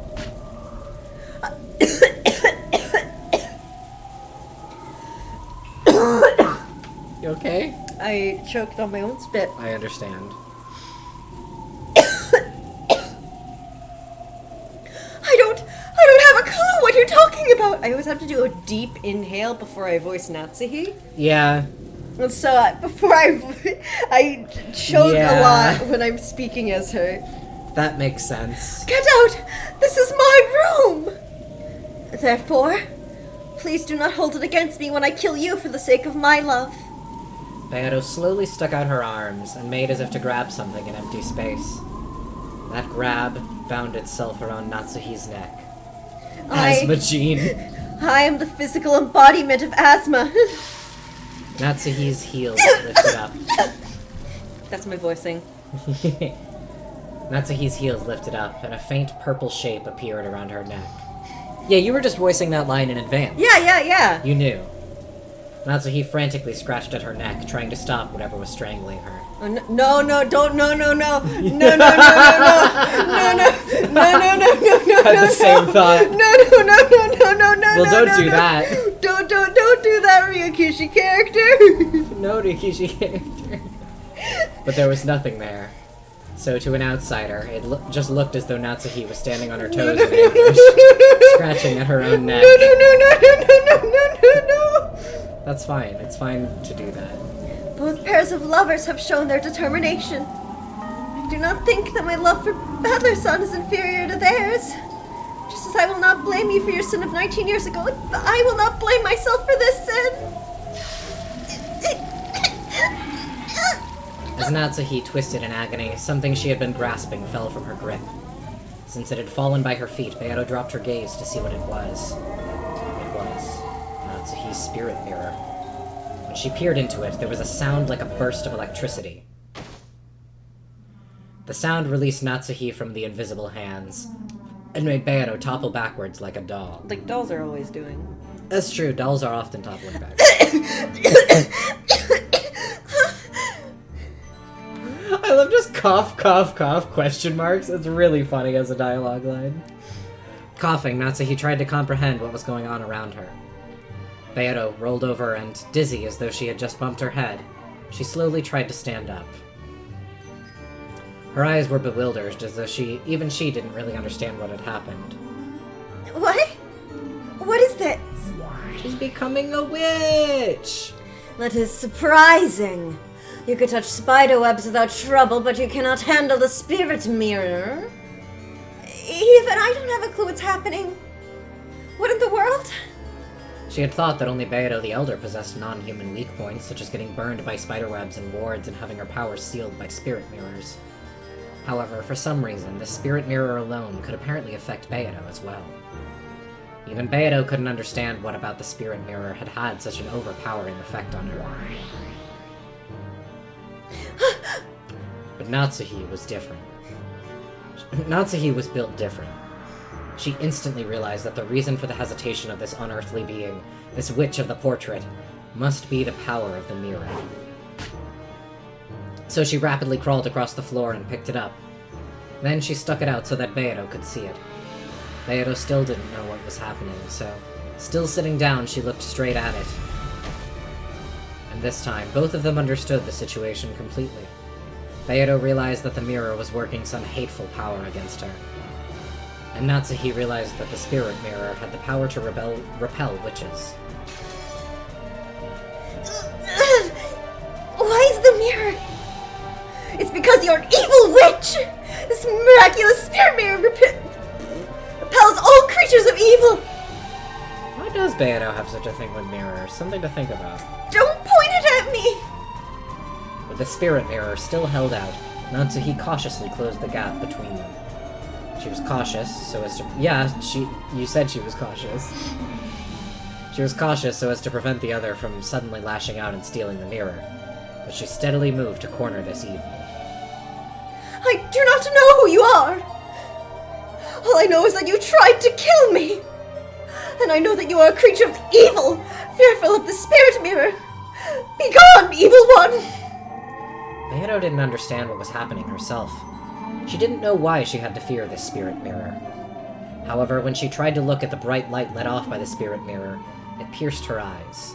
Though she didn't understand why she must be afraid, she did understand that she must be afraid. Maybe that's why Chris lives in a different room. Wait, why? Mirror repels evil.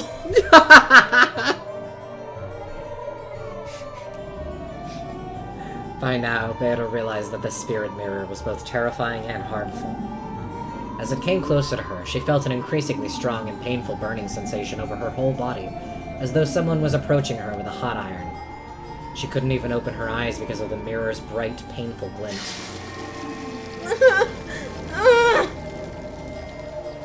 Go! Return to the world whence you came, evil one! Chick Beato, who was born to love Battler, is weak to a mirror? Surely there are no themes here. There's literally no themes in episode 6, as we understand. Ushirimi and Natsuhi do not fear evil in the least! There are no deeper layers to anything, and there's nothing intriguing to think about. Absolutely metaphorically. not. Episode 6 contains no metaphors. Mm-hmm. It's no use. It's no use! Why? Why is this musty mirror so... If I lose here, I'll be the only one to fail this trial. Just like George-san and Shannon-san, and Jessica-san and Cannon-san, I also want Pattern-san to acknowledge me and treasure me. And even though I finally managed to be honest with myself in a place like this, I alone will be... Episode 6 is about how there are words over images and nothing more. Exactly. And sometimes the images will move. That's why rereading episode 6 does nothing for me, famously. I've never noticed any additional subtext when rereading episode 6. Are you giving up? Only you? Believe! A miracle of love will surely occur! I love Pattern-san. I want him to notice me. And I want him to acknowledge and accept my feelings. My reason for calling him father and dedicating myself to him was out of duty towards a parent of mine. I would have been satisfied with no reward. It was a deception I used to fool myself. I love Pattern-san, and I want him to acknowledge it. I accept it. I won't turn away any longer. I was born because I love Pattern-san, and I want him to love me back. And so, I cannot lose here! Begone, evil one! There is no place for you here!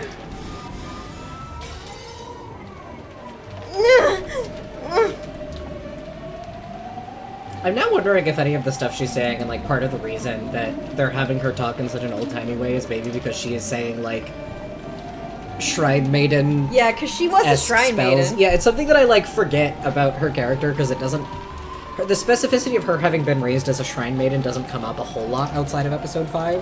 Mm-hmm. But it is. I'm realizing it's an interesting angle to this scene where it's like, yeah, she's probably like saying things that she would have learned in that context.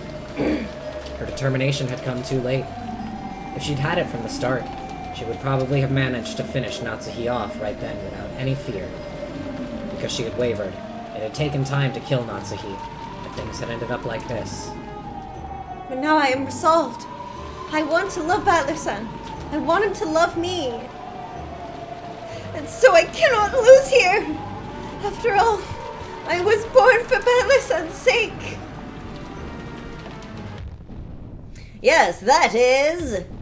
what we wanted to hear!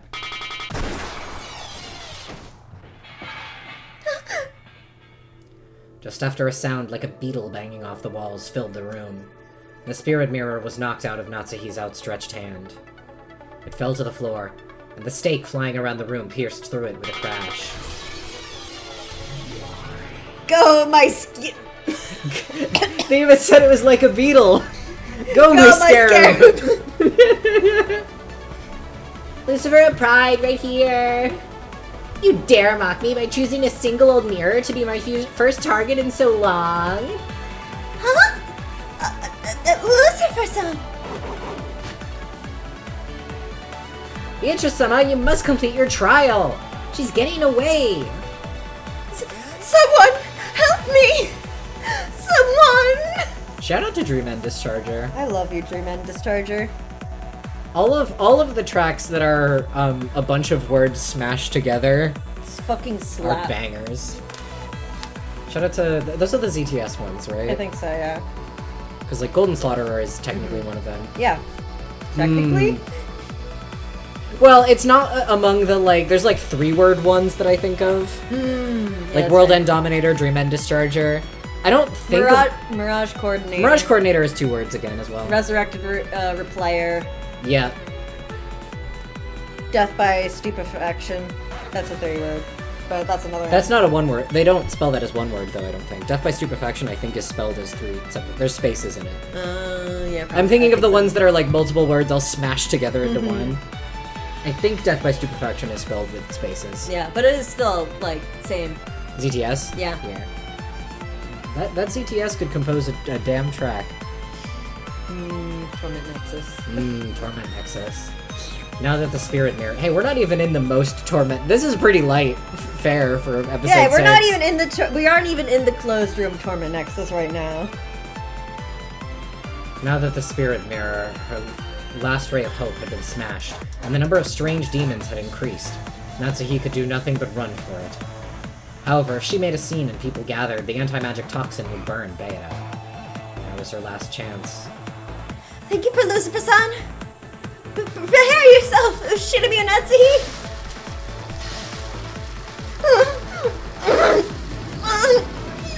Once again, Beato choked the thin air. This time she wouldn't let her escape. She had to end Natsuhi's pain right away before it got too drawn out. But her power wasn't enough. Though Natsuhi scratched at her neck, she also struggled to escape from the room. Her shaking hand stretched out to the lock on the door. Closed room is one of the concepts that allows a witch to be a witch. Just unlocking the door strengthened the anti-magic toxin a little. Since Beato was at her limit even within a closed room, if Natsuhi undid that lock, Beato's power would weaken immediately, and Natsuhi would surely escape into the hallway.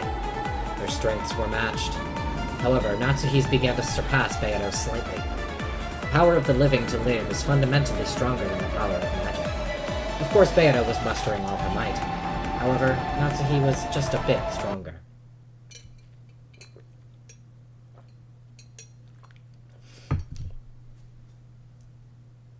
Who is it? You're saying it's me, but I don't know what character this is. Mr. Game Master, I believe. Oh, okay. I think you may be right. That's enough. Lucifer, do it. As you wish! Lucifer transformed into a stake, and like the time she had smashed Natsuhi's spirit mirror, flew violently around the room. Then she struck Natsuhi's forehead. Natsuhi crumpled slowly. When Beato saw this, she also fell to her knees, breathing hard. Hey, Zepar! Does this count? Beatrice didn't complete the trial by her own strength alone, right? That's right, Furfur. True, this trial must be accomplished without borrowing the help of any other.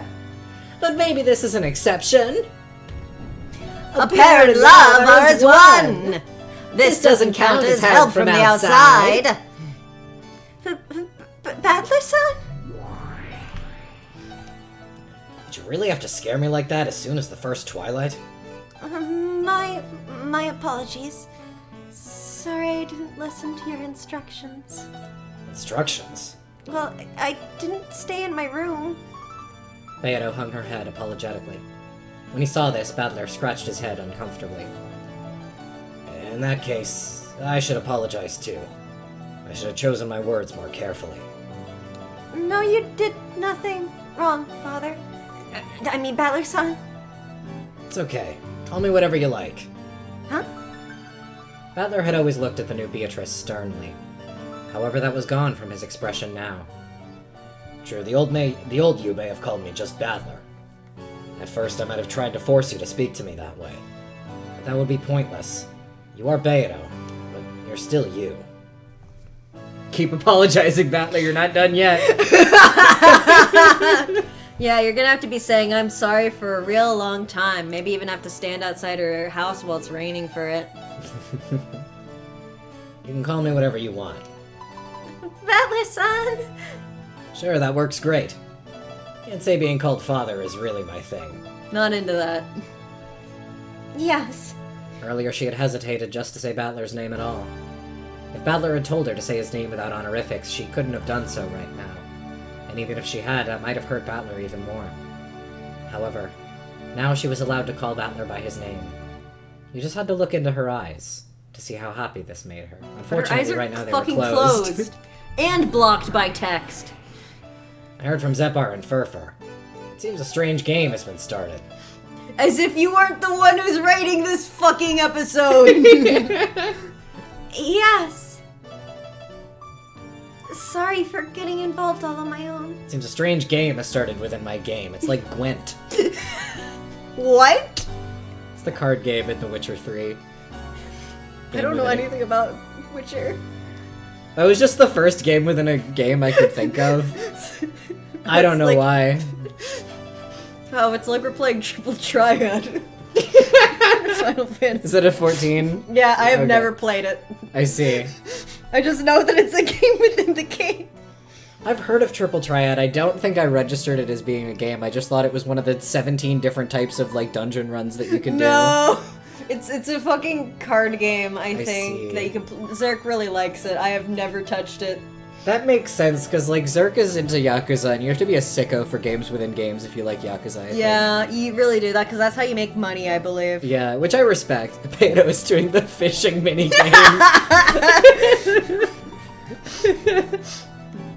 Fuck, when are we getting a game board with a fishing minigame? God, please. Then Umineko can finally be we good. need Kumasawa to write to make a game board.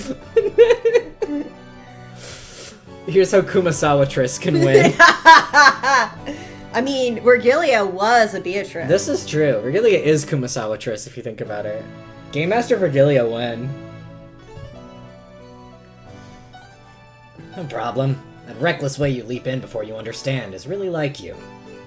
And, well, I've heard about the theme of this game. I'm told there are themes.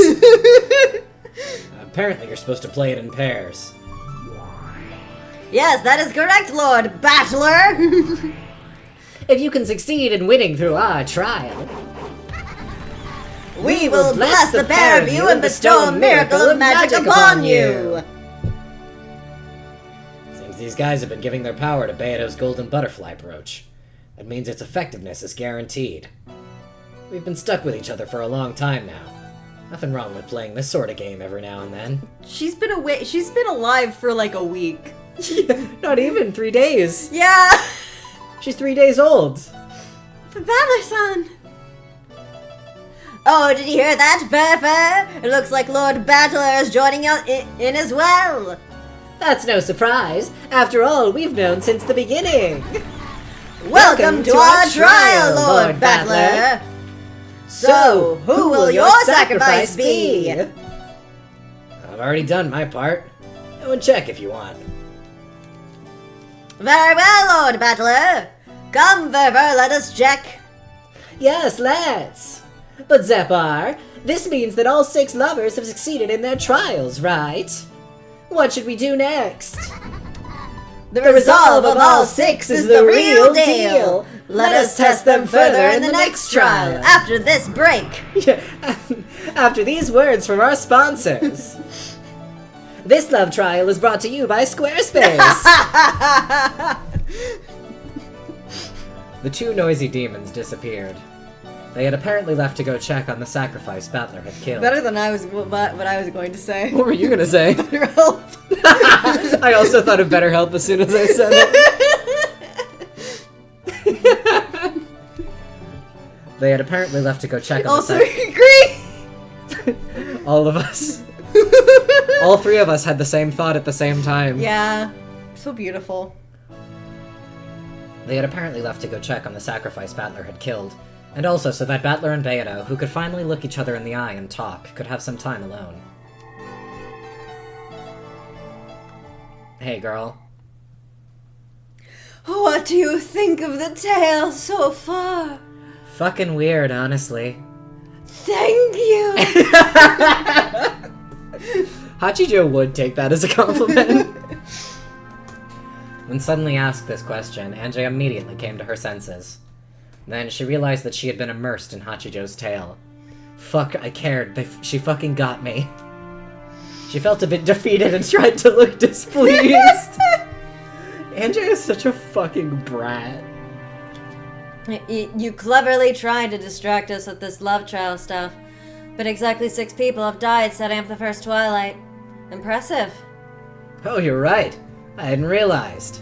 Amakusa clapped his hands as though he'd been outsmarted. Just like the...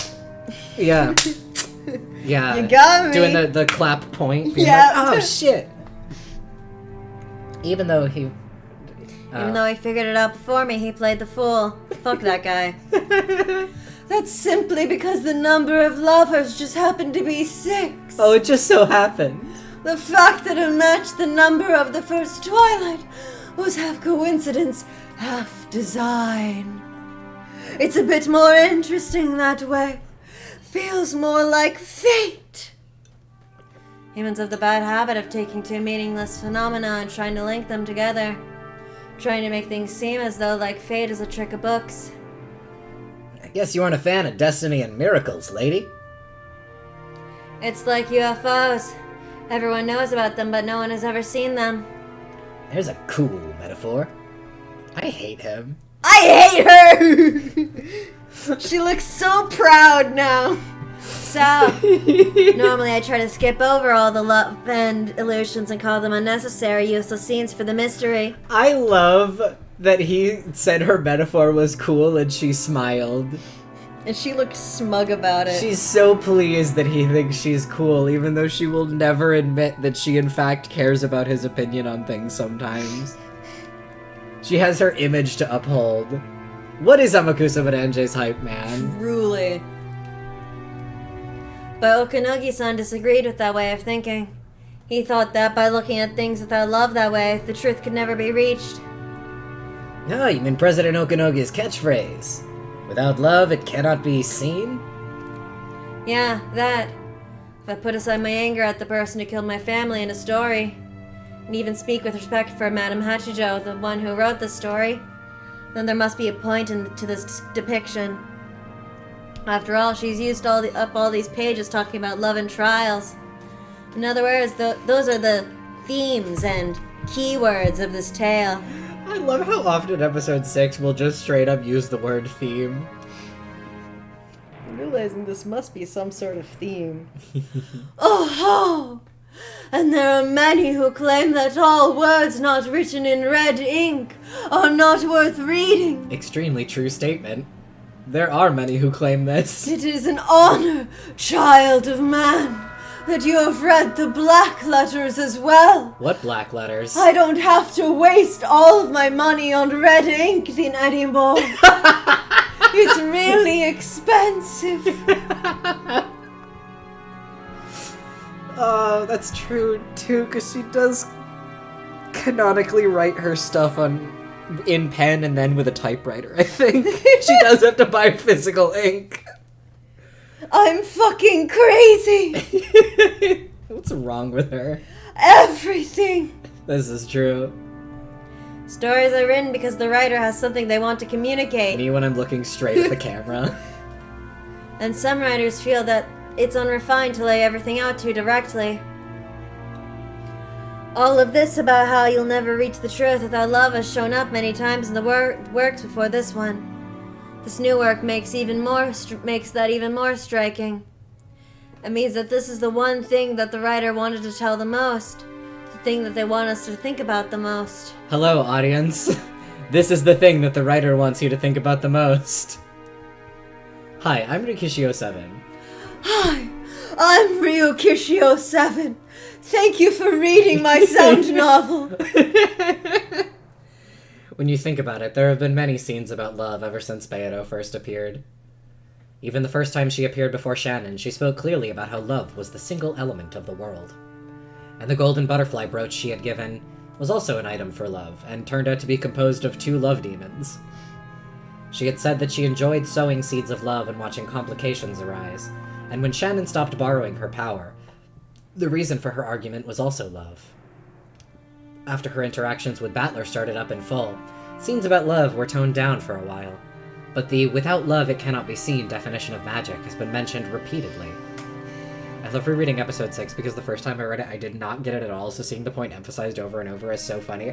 Oh yeah, it's absolutely one of those episodes where the couple of things that it's really trying to hammer into your head are still possible to miss the first time, despite the fact that it is doing everything it can to absolutely beat you over the head with the things it's trying to tell you. It's so funny.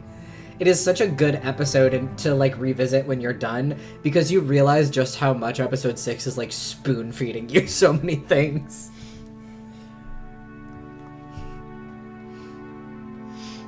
Does Hachijo also sell CDs that tells you what sounds to play when? She would do this. Mm-hmm.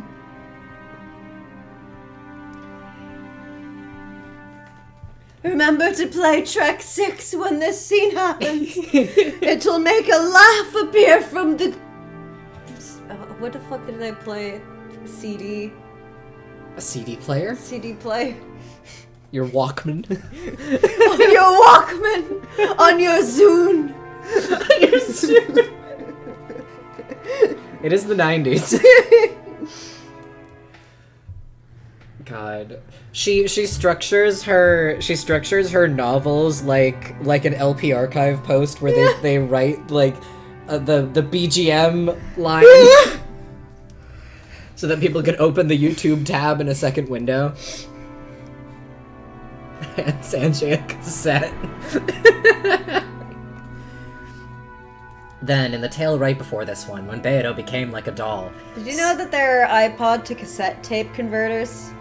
Like, That's it's something so that you beautiful. can plug into your... a cassette tape that you can plug into, like, to an iPhone. That's so beautiful. I had to use one of those with the first car that I had, because it didn't have, like, USB.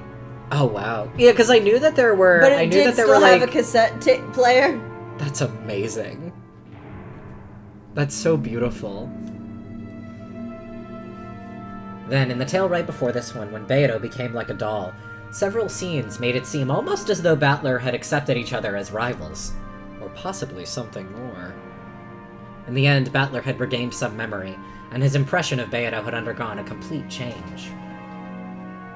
And then, in this game, from the beginning until now, the word love has been repeated over and over again. The tale you wrote keeps talking about love. It's almost like it's some sort of theme or something.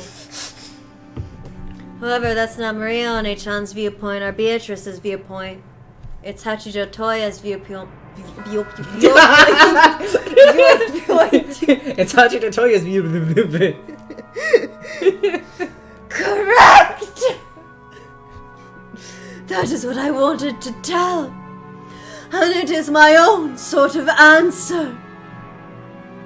Anyone ever think about how Thank You for Being Born first appeared in episode 3? Fuck you for saying that. Answer. And all the crimes... I think I got it. Love actually stands for level of violence.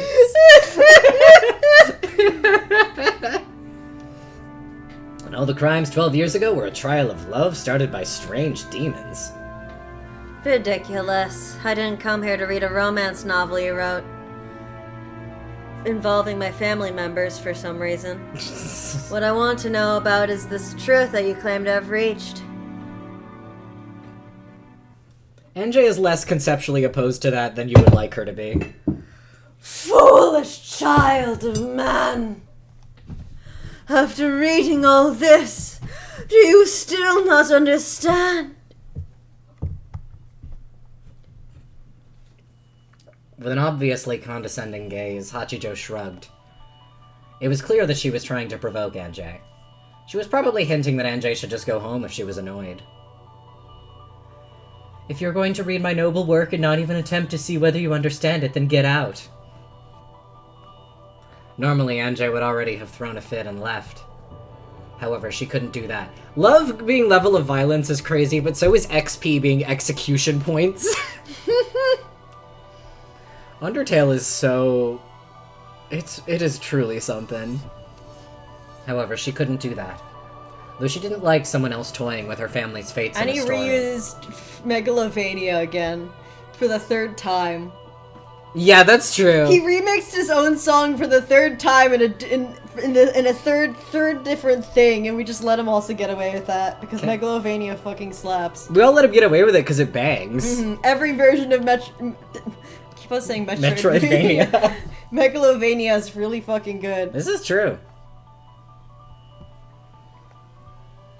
She was growing increasingly certain of something else as she read through it. Just as Hachijo's followers said, this tale really does have the same presence, the same scent as the tales written by Beatrice. The author was certainly different. However, because it reached to the real truth, it had the same scent. Anjay was beginning to acknowledge this. Hachijo Toya was one who had reached Beatrice's truth. An endless witch like Beatrice who could add to the endlessly stretching parallel worlds of the cat box.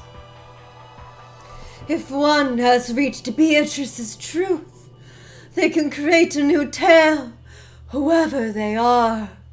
With this new manuscript, I'm sure someone besides myself will appear and reach the truth. Those people will be qualified to create new tales of their own. So there'll be more and more endless witches. Rikishi said if you get the heart, you can write fanfiction.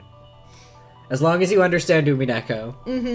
Rikishi does pretty overtly endorse fanfiction. He does it, like, at the end of Higurashi, one of the things that he says is just like, alright, these are but a few situations that these characters can be in. Go forth and imagine them in more scenarios. Please put my characters in situations. Have fun. Yes, and these many endless witches will add to Beatrice's catbox tale. The more they add to it, the more people will reach the truth. Fanfic, but not true crime. This is true. When that happens, the very first endless witch, Beatrice, will finally be rewarded for writing such long letters, packing them up in bottles, and throwing them into the sea. You might have yelled at me angrily and risen from your seat. However, you did not. Why? Wow.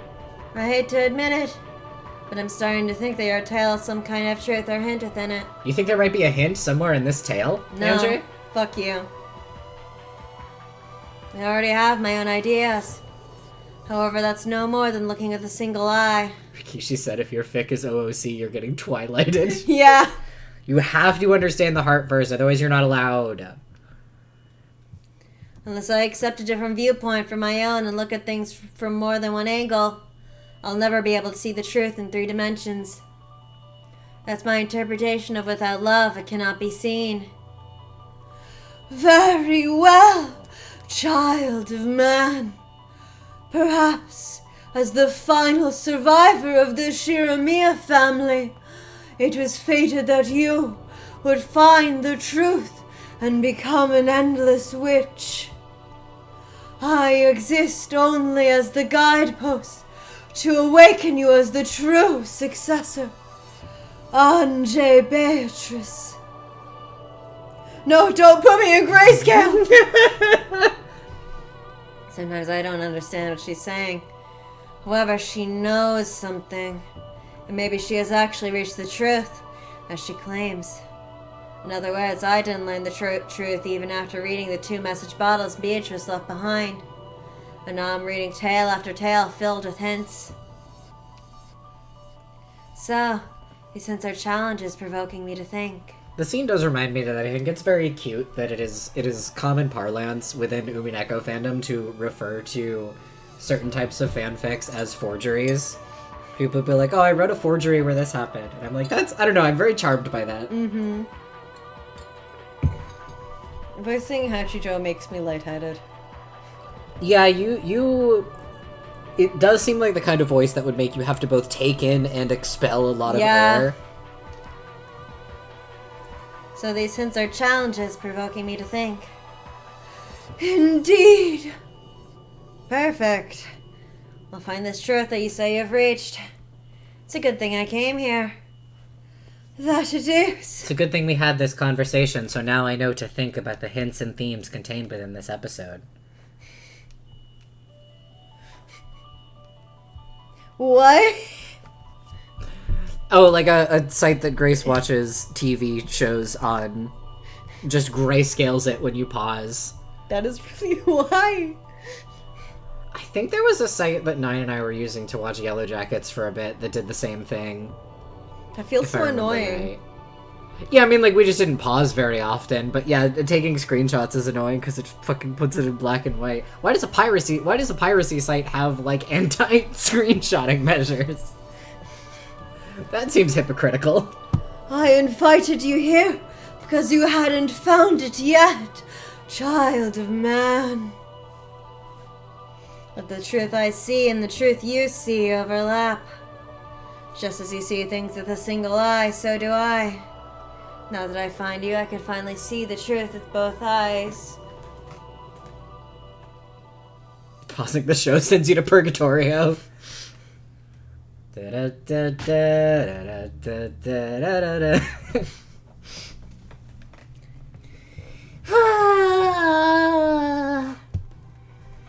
the first twilight has finally happened. Everything so far has made me so sleepy. Good. Actually, now would be a great time to take a break. Yeah. It's 9 o'clock, perfect transitional moment, and Erica will have to wait just a bit longer. And we get music. music! Oh, you should. We need to keep going until there's a Till it's just fucking rain. or wind. We will be back soon. See you shortly. Have good break. Bye. Hi. Hello. How's everyone's break? I now have an assistant, which is my Graha plush, which was perched on You had him on like the headphone hanger. Yeah. Yeah. I have like a I don't know what you would call it, but I have like a headphone hanger on the side. I have like a gamer desk. Yeah, that's where I put my iPad and sometimes my plushes. Yeah. I've been storing the Pro controller there when I've been like Golden Fantasia mode for several days at a time, just so that it's handy. And yeah, still couldn't find external keyboard. No. Oh no! I'm so sorry, Grace. You're braver than any U.S. Marine. I'll say that. Alright, everybody, let's return to our fun time with the Grink. That's the wrong... There it is. I have more wine, which is great. I'm drinking water. Yeah, I also have water. I had enough alcohol earlier today. Yeah, I'm just catching up. I'm not still drunk, for the record. I Yeah, no, stopped you're fine. being drunk before I went home. Yeah. So the first twilight has finally happened. Everything so far has made me so sleepy. You have some sleep in your eye. Huh? Where? Mind your own your business. I choose to believe she said that. Yeah, she said that. Mind your own your business. She's sleepy. As you wish, let's begin. First off, the first twilight. God, it's been a hot minute since we've had a proper game debate, and then they just cut away from it. Fuck it. Who'd battle or kill on the game board? I wonder. Who was his choice?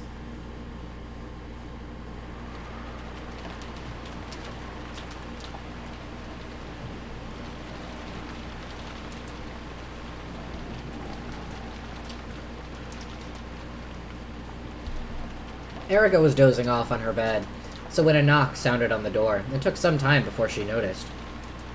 Not? This is an insane room layout.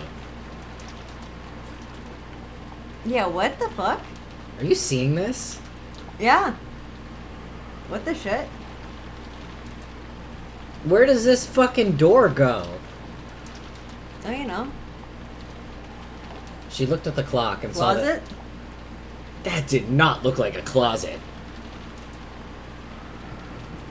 She looked at the clock and saw that not much time had passed since she had lain down. Yes, who is it? I hope you have a good reason for knocking on the detective's door at an hour like this. That's right. I have one thing to say before we begin the game. Oh, that detective proclamation thing. Do as you wish. No, I mean the opposite. I say we raise the stakes. Raise the stakes? But That's you true. You don't have control over the stakes. That's true. Keiichi's house is a wild find. Is that actually in Shirakawa Go, or did he go somewhere else for that? Because I know that like most of Hinamizawa is like just pictures of Shirakawa Go, but I don't know.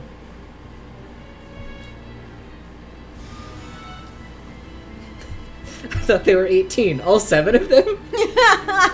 Good jokes, everyone. Good job. Oh, Lamba, it's been so long. What's this? Now that sounds interesting. What do you mean?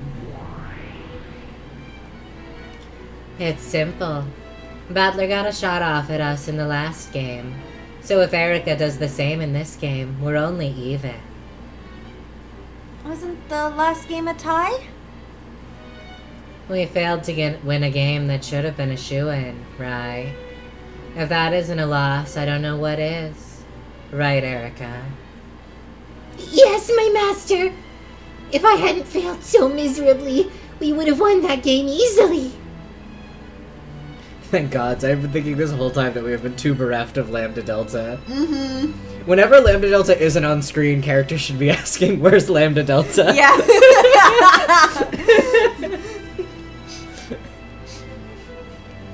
Oh, I get it. So this time you'll intentionally fight at a disadvantage by not making a detective proclamation and win despite that. You're scheming to not only wipe out your loss from the previous game, but to totally flip the score upside down, right? Isn't that right, Miss Fumbled the Bag? Yeah. You intend to participate in the game Battlerson poured his heart and soul into the foolish handicap like that? That is not only presumptuous, it's quite rude. Nah, I think it's funny. I'll allow it. You've got a point there. It sounds more like an excuse just in case they lose. True. You can always look at it that way.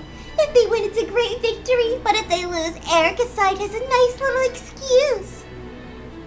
Isn't that a bit unsporting? Don't worry, this bet is balanced on both sides. If this game is won by a human without the detective proclamation, it'll be impossible for Battler and the others to pick up the pieces of the illusion of the witch.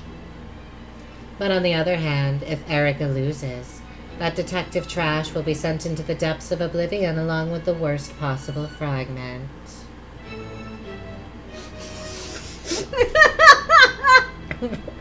I love Erica's faces so much. This is such a nuanced emotion.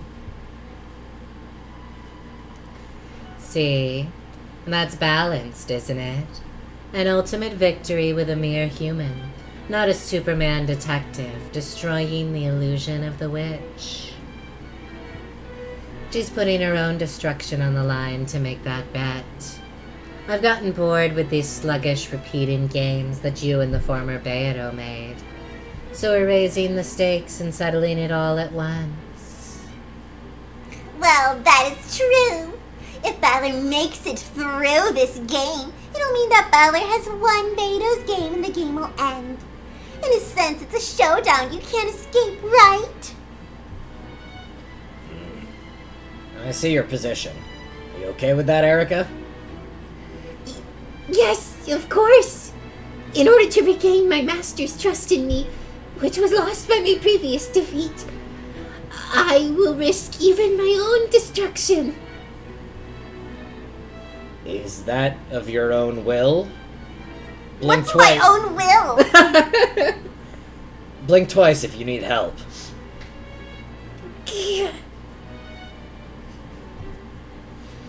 What's wrong, Erica? Answer him, okay?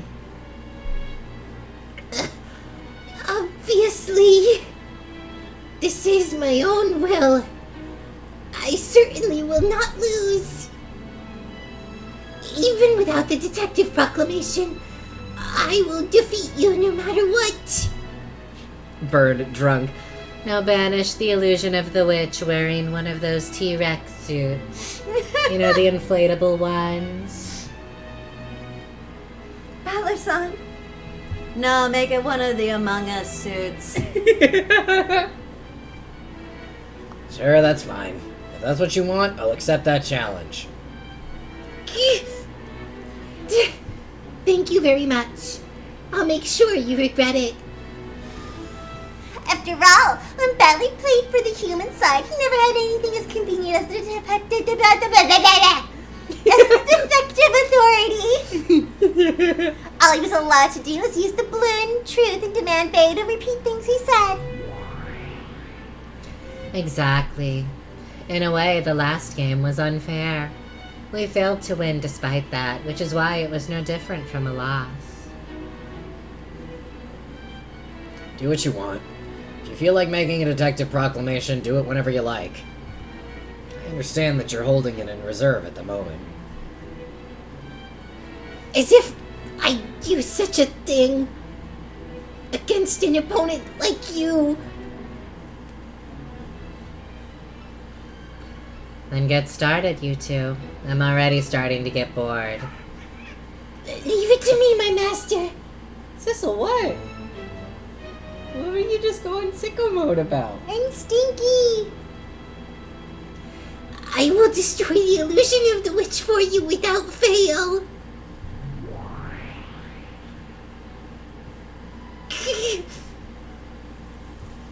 Do you think Erica's doing this of her own will? George and Jessica had been the ones knocking on Erica's door. They were asking whether Battler and Maria had come to this room. Of course, they hadn't. A good while ago, they went downstairs saying they wanted to get something to drink. We thought they might have come to your room. Of course not. Why would they? No one fucking likes me. Are you sure they didn't go to the mansion? We called the servant room and dining hall of the mansion, but no one picked up.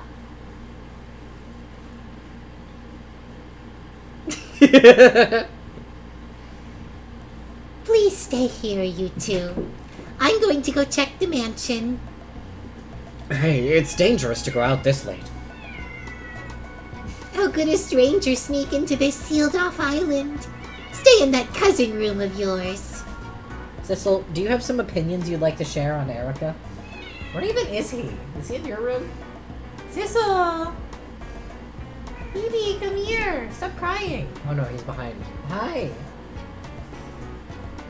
I'll contact you if anything happens. Also, tell the servants in the guest house servant room not to leave the building. Bye. Oh, wait a second. Erica-san? Sissel, that's water. There's nothing to sniff. That is a glass jar full of water. She's a strange kid. After speaking her mind and not listening to anything else, Erica had dashed down the stairs and rushed outside. At least we have fishy aroma. The first twilight usually starts in the morning, but it looks like we've got an early fight this time. No crime has occurred in the guest house, so that means the stage of the tragedy is in the mansion. Though she had an umbrella up, Erica got drenched as she sprinted. She brashly licked the raindrops that dripped down her face. Erica was at her most energetic.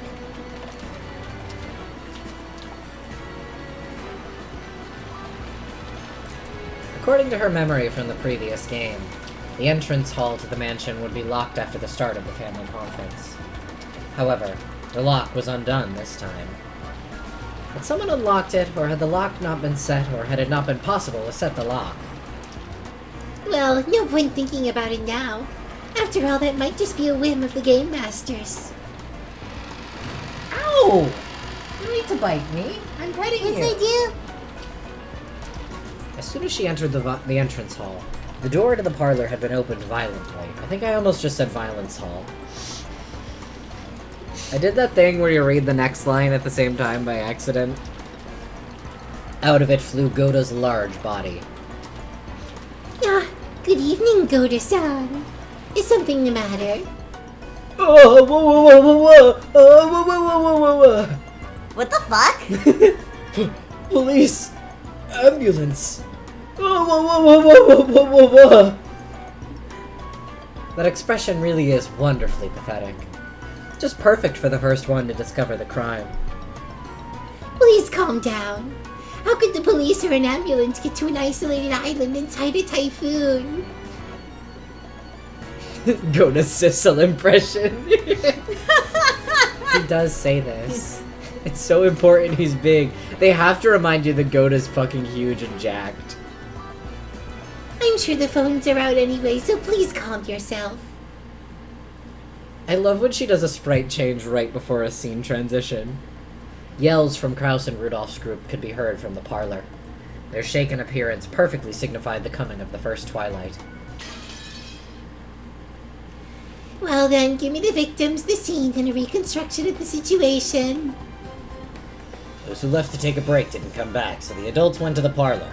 When they did, the door was sealed from the inside, and they couldn't open it. You'll see later, but the hat stand in the parlor had been used to bar the double doors from the inside. So you're trying to say that the door was blocked from the inside, and the windows were also locked from the inside? That's it. When they went around and looked into the parlor through the window, they saw Rosa lying on the sofa in an unnatural position, with blood pouring from her forehead. They then smashed the glass, entered the parlor, and discovered that Maria was also there, lying by the wall and covered in blood. Got it. Yes, that would make them yell. And the other crime scenes. The entrance wasn't locked when you came into the mansion because they went out through it to check the parlor from the outside.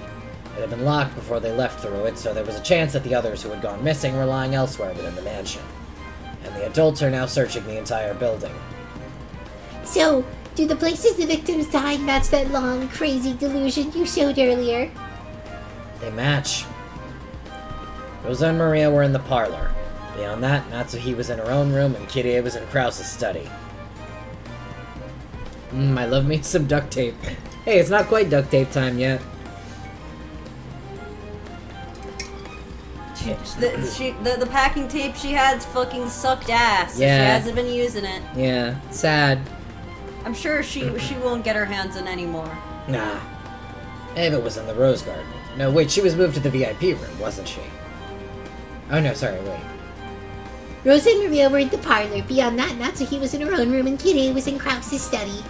Ava was in the Rose Garden. No, wait, she was moved to the VIP room, wasn't she? Yes, Ava's corpse was found in the VIP room. That makes 5 victims. Well, that's one short for the first Twilight. Who's the 6th person and where? Who indeed? Oh! Gross-sama! The chain on this room is also set! Cut it! The culprit might be hiding in there. Goda, do it! Rudolph and Kraus had brought Winchesters from Kinzo's prized collection. They yelled at Goda, who was carrying the wire cutters, to cut the chain. The victims had been found one after another at several locations inside the mansion. The men who had lost their wives searched through the mansion in a rage, looking for the culprit. This was a guest room. It had previously been a room where the relatives would stay, but it hadn't been used much since the construction of the guest house. This forgotten room had been sealed from the inside by the chain. Yeah! As soon as the chain was cut, Rudolph pushed Goda aside and flew into the room. Is anyone there? Get out here! There's someone on the bed! Let's get some light, Aniki. When Kraus pushed a switch on the wall, the guest room lit up, and the figure lying on the bed came into view.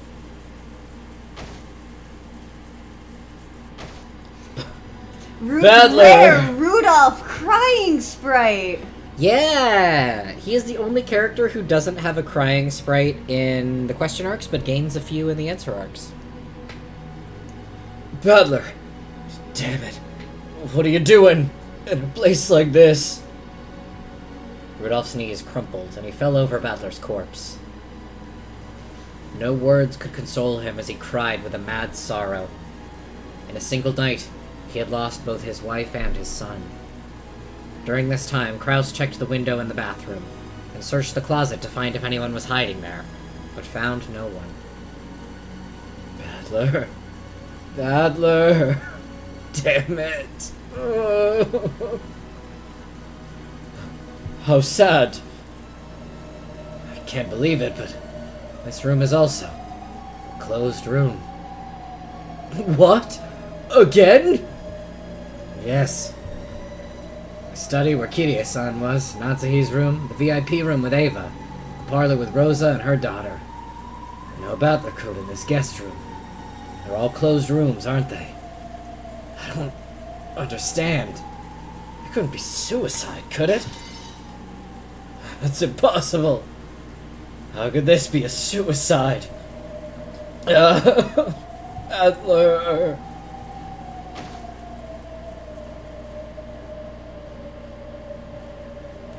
Oh, there's a surprise. You think that you yourself would be the sixth person.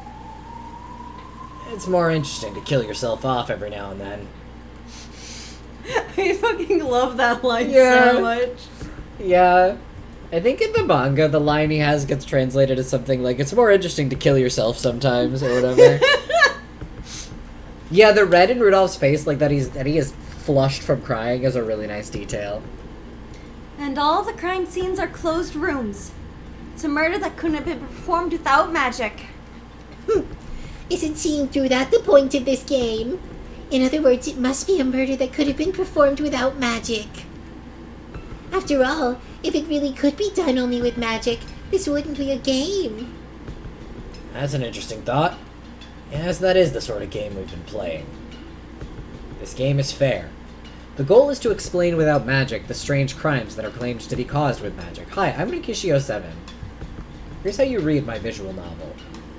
If that couldn't be done, it wouldn't be a game. In other words, as Erica had said, they must be murders that could have been performed without magic. To turn it around, the witch side had a certain responsibility. They had to make a crime that could be reproduced with tricks, and not magic. Unless the human side could see through to those tricks, the witch side could use all kinds of magic and illusions. In other words, in order to carry out a closed-room murder with magic, it was necessary to create a crime that would be possible by human hands. Hi, I'm Rikishio7. This mystery is solvable. Hi, NJ.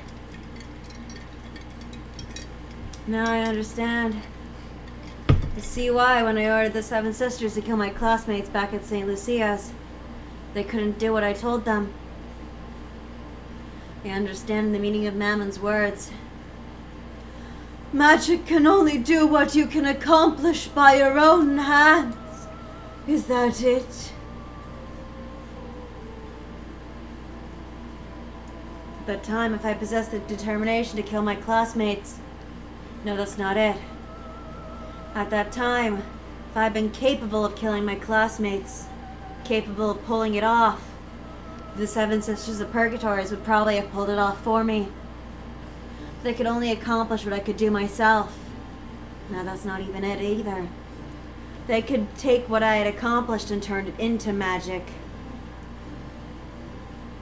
However, because there had been a great number of witnesses in that classroom, it probably would have been impossible. Would have been burned by that anti-magic toxin Maria One-chan and the others always talk about. However, if I called those classmates out somewhere without witnesses, if I had succeeded in murder, at that point the Seven Sisters of Purgatory would have been capable of carrying out a magical murder. Even with magic, witches cannot do things that they cannot accomplish themselves. They can only adorn things they're capable of doing with magic. Interesting. And that is because those who accomplish something without using magic later claim that magic was used and call themselves witches. This Erica person has understood that since the beginning.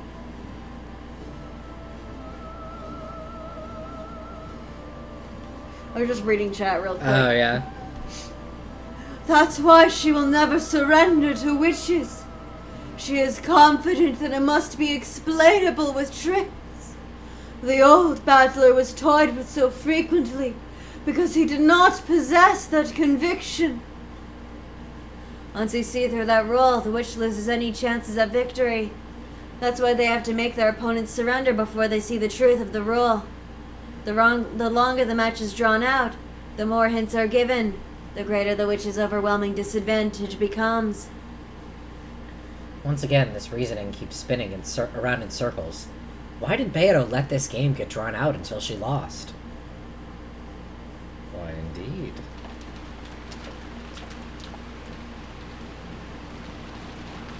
Many victims had been found, and the mansion was still wrapped in chaos.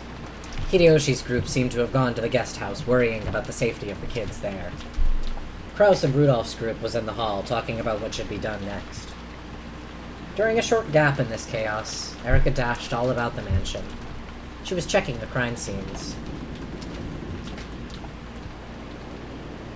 Normally, with the detective's authority, Erica had the right to openly investigate the crime scenes to her heart's content. However, this time she hadn't yet made use of that authority.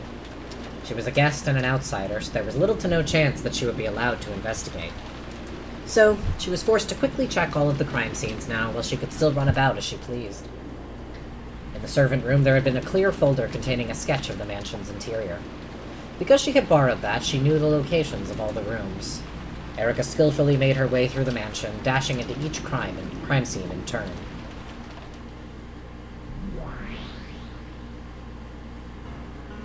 Lady Erica, I believe you know, but allow me to warn you just in case. Yes, what is it? It is true that you have an incredible photographic memory, Lady Erica. That, combined with the detective proclamation, is what made it possible for you to avoid being deceived by anything.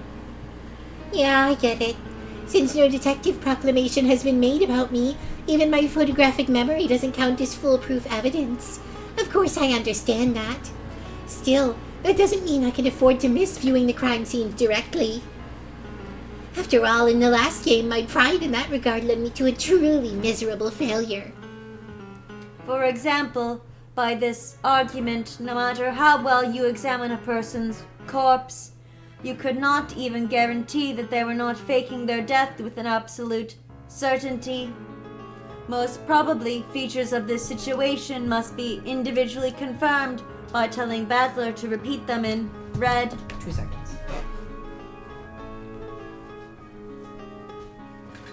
I ran the AC during break and I forgot to turn it off again.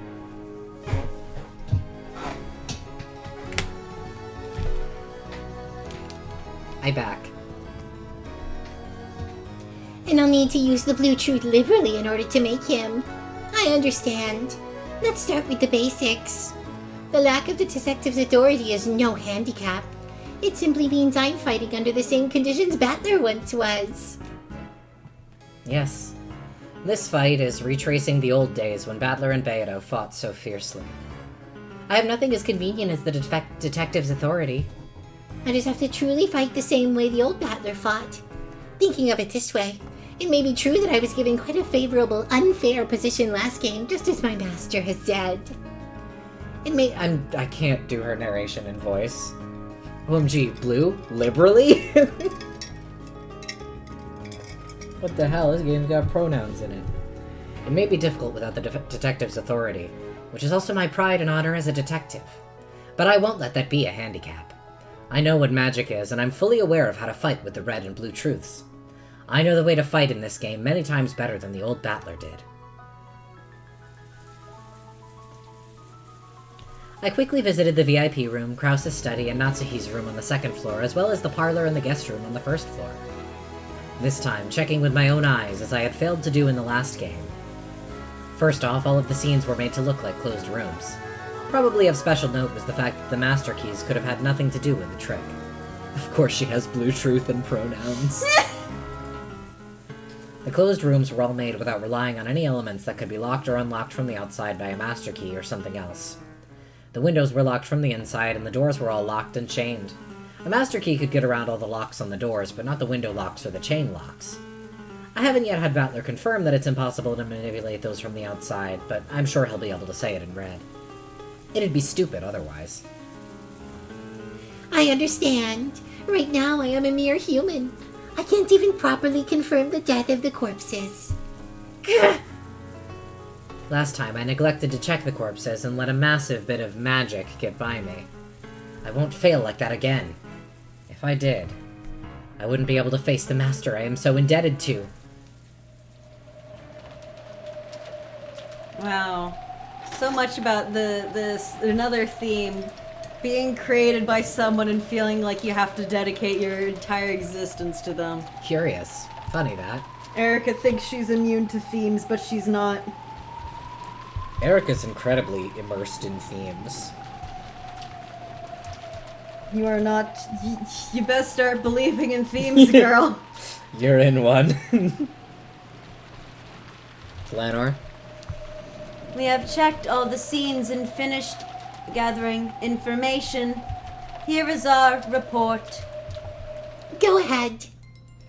First, all of the rooms were closed rooms formed by the window locks, chain locks, and the like, so that interference from the outside would be difficult. The only exception is the parlor where Rosa and Maria lay dead. Please allow me to speak. Let it be known that the door was barred with a hat stand. Erica's the foil for like 3 people simultaneously. Yeah. I know, she's like one of the most themes characters. She is like themes all the way down.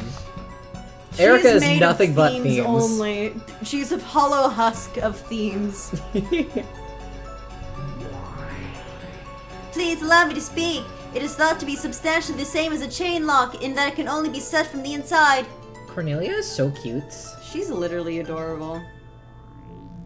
It is probably their goal to construct closed rooms where explanations using master keys are made completely ineffective. The parlor has no chain lock due to its very nature, so it is natural that something else would be used in the chain's place. Now every time I see Lanor and her subordinates, I think about the Golden Fantasia win animation that Lanor has, where Cornelia shows up and wipes a smudge off her cheek. Mm-hmm. It's very cute. I never can remember which one's Cornelia and which one's Gertrude. Cornelia, I believe, is the one on the left. Gertrude is the one on the right. Her right or our right? Our right. I gestured with my cursor, you motherfucker. I couldn't see your fucking cursor because I was looking at that screen because your shoulder blocks the other screen for me Well. half the time. Cornelia's the short-haired one. Gertrude is the long-haired one. I'm like 90% sure of this. But to be fair, I also learned which one was Zepar and which one was Furfur, like, within the last few months, so I could be wrong. In that case, the interesting question becomes why one of the other rooms with chain locks wasn't chosen to be a closed room. There were several guest rooms other than the one Battler lay dead in, all with similar layouts, correct? Yes, that is correct. In that case, even though it should have been more beautiful to throw them in there so that everyone would be inside a chain lock closed room, they did not. That hat stand door bar in the parlor seems very suspicious. I should probably pursue this when demanding red truths. Also, we have corpses, but are they the same absolute deaths with their necks sliced open like in the last game, which could be confirmed even without the detective's authority? Of course, she had checked all of the corpses and all of the crime scenes this time. However, without the detective's authority, she had no guarantee that she would be able to see through any faked deaths with certainty. The old Battler had also started fighting by doubting whether the victims were truly dead. It was the same for Erica. Please allow me to speak. Know that there are no corpses that could have been confirmed dead with certainty by physical means. Please allow me to speak. We cannot deny the possibility that any one of those corpses might be a faked death. Grace has an external keyboard! Let's go! I'm so proud of you. Well, I doubt that Battler will easily confirm their deaths in red even if I tell him to. Sheesh. I liked Beidou's chain of 6 closed rooms better. However, these closed rooms are even more complete considering that master keys don't help you at all. There are 2 general ways of breaking closed rooms that Battler might be after. An illusion of a closed room, or an illusion of a crime. It'll be one of those. I get the first one. That's when something looks like a closed room but isn't actually right. What do you mean by an illusion of a crime? I definitely know myself. I'm just asking for the reader. An illusion that makes it seem as though a crime has occurred. In other words, are they really dead? Well, that's dumb. If the people inside are alive, handling any kind of closed room is like pissing in a toilet. Still, with this closed room, it's pretty hard to think of any other answer. That is such a bizarre metaphor for something being easy. Lambda Delta said piss. She did. She said fuck like one of the first times she showed Yeah. up, which is something that is so easy to forget. Because I think she has a singular fuck the whole game. I just think so much about when you played Fire Emblem Shadows of Valentia for the Yeah. first time. The start of your thread of playing through that game was, they could say piss in this game! Well, yeah, because they say piss. Yeah. Yeah, I For, like, think the first 5 post minutes. was... They said piss in Fire Emblem? Yeah. Yeah.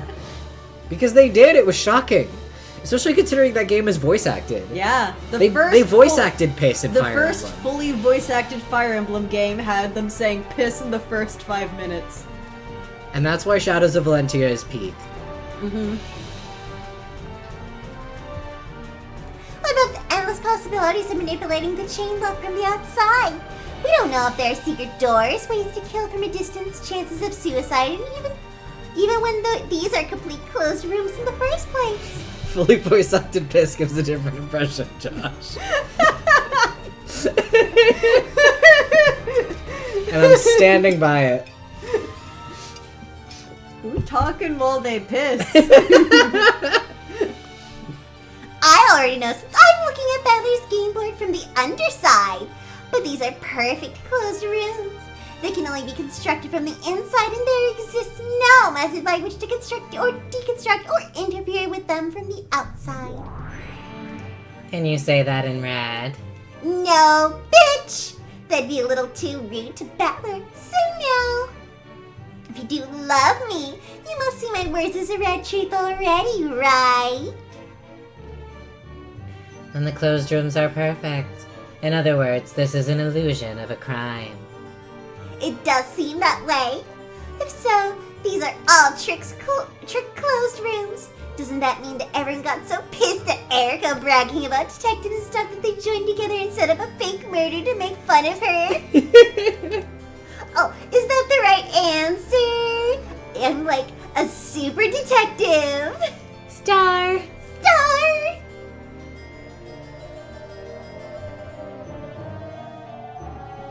Who said this? Burncastle, you think? I guess. Unfortunately, this isn't a fake. I just think Erica wouldn't be so reserved about saying this. The victims really have been killed. Huh? And you don't mean by 2400 on the second day, right? No detective proclamation has been made, but she's very accurate when examining corpses. She's good enough that I could give her examinations the red true. So? Does that mean they are all definitely dead when Erica examined their corpses?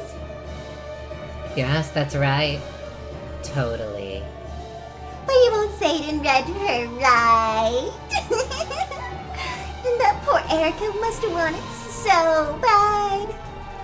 Well, she isn't even the detective this time around. I won't give her any red. Still, that makes it incredible. This time Balor's really made a perfect closed room. Oh yes, I believe you're right.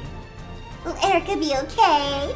Looks like an ordinary closed room murder at a glance, but this one is pretty nasty. Would this load be a bit too heavy for Erica without her detective's authority? She is a self-proclaimed detective.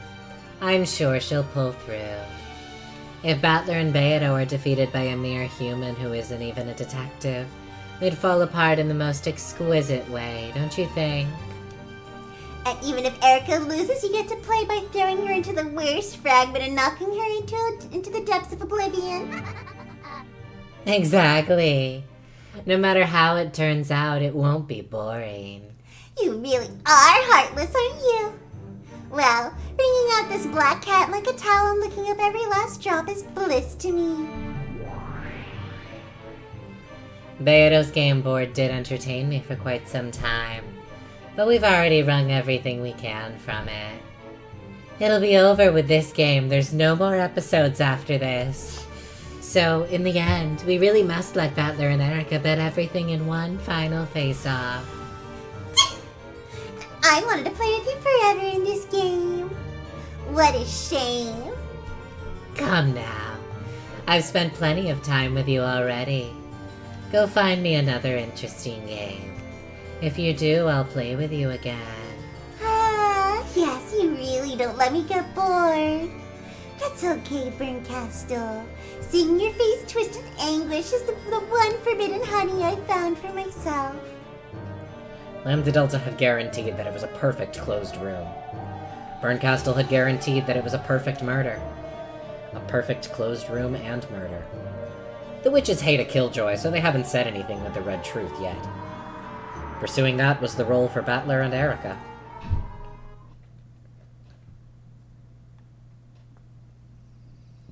Looks like you've trampled all over the crime scenes by now. Is your inspection complete? Yes, I'm satisfied. We haven't heard this song in a long time. Ooh, yeah. Ooh, yeah. This is a nice one. Mm-hmm. So about our war of red and blue. I don't remember it playing since episode 2, I think, honestly. Yeah, it's It been might a have minute. it might have played a bit in episode 4, but I don't remember. The thing about Umineko is that it has a fuck ton of music in it. Like, a disproportionate amount of music for its length. And I know it's long, but goddamn. Shall we start right away? Or do it all at the end? I don't like putting things off. I think the same goes for you. Then let's get started with the closed rooms at the first twilight. First, I'd like to check. Do you intend to respond if I ask you to repeat something in red? Depending on what you say, yes. I have no obligation to respond to everything, and I won't reveal my reasons when I refuse. Good. Then let's start. Simple and confirm the definition of a closed room. Glador. Please read it aloud. Understood. We demand that the following be repeated. Glanor spread out one of those scrolls that some official would always spread out when announcing the king in Western fairy tales, and read it aloud. I ran out of breath. First, the rooms with the 6 people in them are all closed rooms. Acknowledged. Of course, that's only until Goda and the others severed the chains and destroyed the closed rooms. At a nod from Glanor, Cornelia, who stood behind her, started taking notes. Second, the definition of a closed room implies that it is impossible to construct them from the outside. Acknowledged. In other words, no trickery done from the outside can construct a closed room. This is actually one of my favorite mysteries in Umineko. Perfect closed rooms, perfect murders. I do really like episode 6's game board. It's a very interesting one. I know the least amount out of almost any game board. This is the one that I know the least about. Do you know the conceit of this game board? Like how the murders work? I don't know the murders, so other than the first 6 and You know how these the first... one gambit.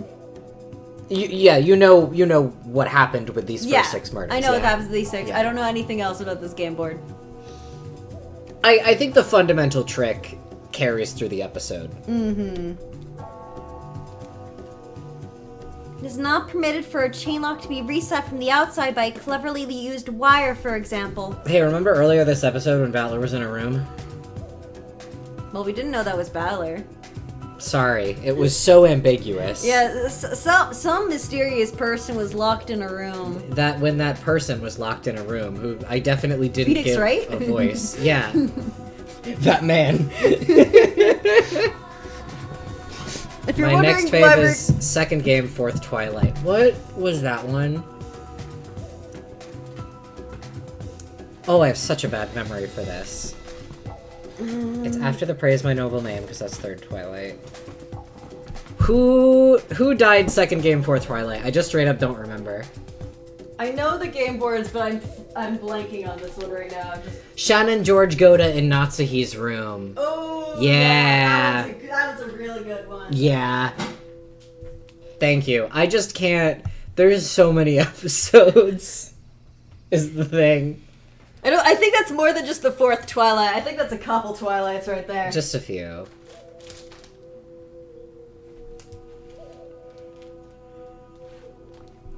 I didn't need you to tell me that. Glenor, please continue. Third, the definition of a closed room implies that all forms of interference that pass between the inside and outside of the room are prevented. Acknowledged. However, I won't deny the kinds of interference that you'd expect from a normal room, such as knocks, voices, and the extension telephone line. Fourth, at the time of the deconstruction of the closed rooms, none existed within the rooms except the victims, Natsuhi, Eva, Kirie, Rosa, Maria, Battler.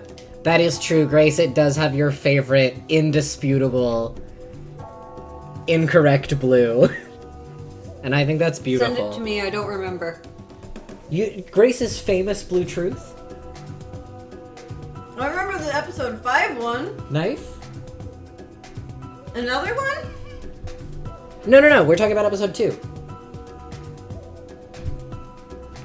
Oh. She has a funny one for episode 2. It's reapplied, yeah. Oh, Same fundamental okay. concept.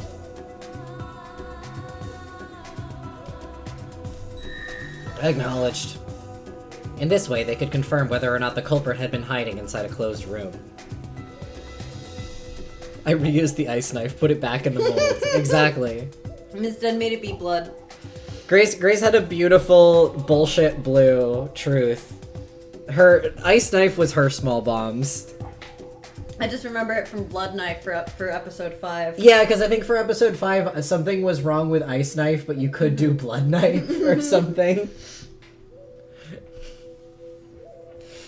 But episode 2 has an ice knife theory that you can't. It's not technically disproven by any Reds. It's Red Truth compatible. Ice knife is undefeatable except when it was. Ice knife unbreakable.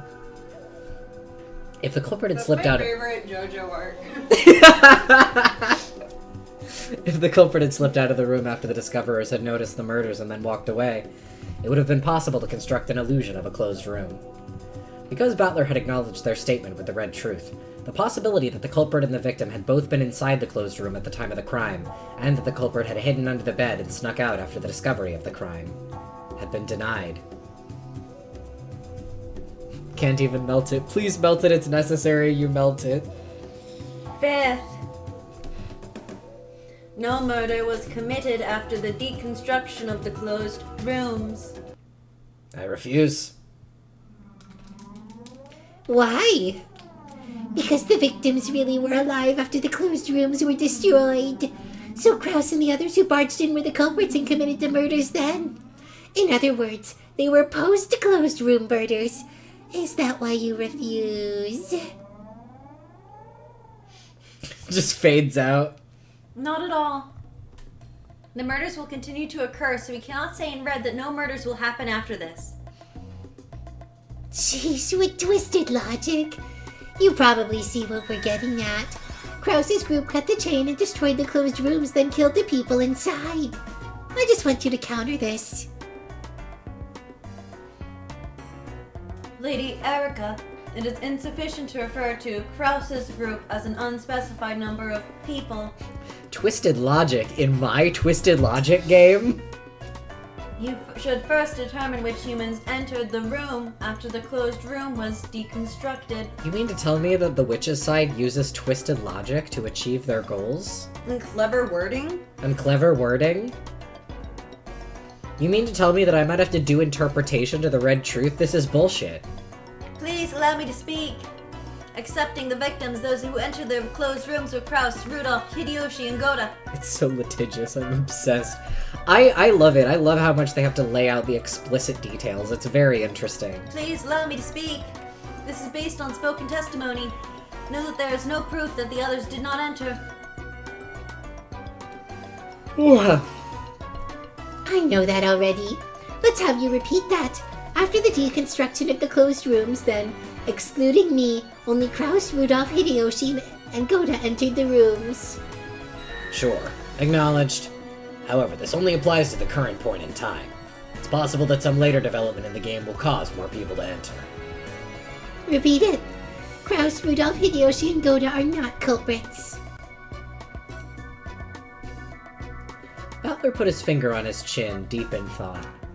The word culprit was fairly broad, and it might serve to greatly restrict the darkness of the witch. Why not answer? If we refuse their blue truth, naming Kraus and the others as the culprits will remain. Sure. I'll acknowledge it, but I'll make the language more strict. Kraus, Rudolph, Hideyoshi, and Goda were not involved in the murders of Natsuhi, Eva, Kirie, Rosa, Maria, and Battler. And that means it was also impossible for any of the other humans who didn't even enter the closed room to have been involved with murder, doesn't it? Who knows? Think about it yourself. If you think you can build up some blue truth for how a closed room murder can be committed without entering the room, then I'll respond with the red truth. However, I only need to destroy one of the blue truths you'll be presenting from here on out.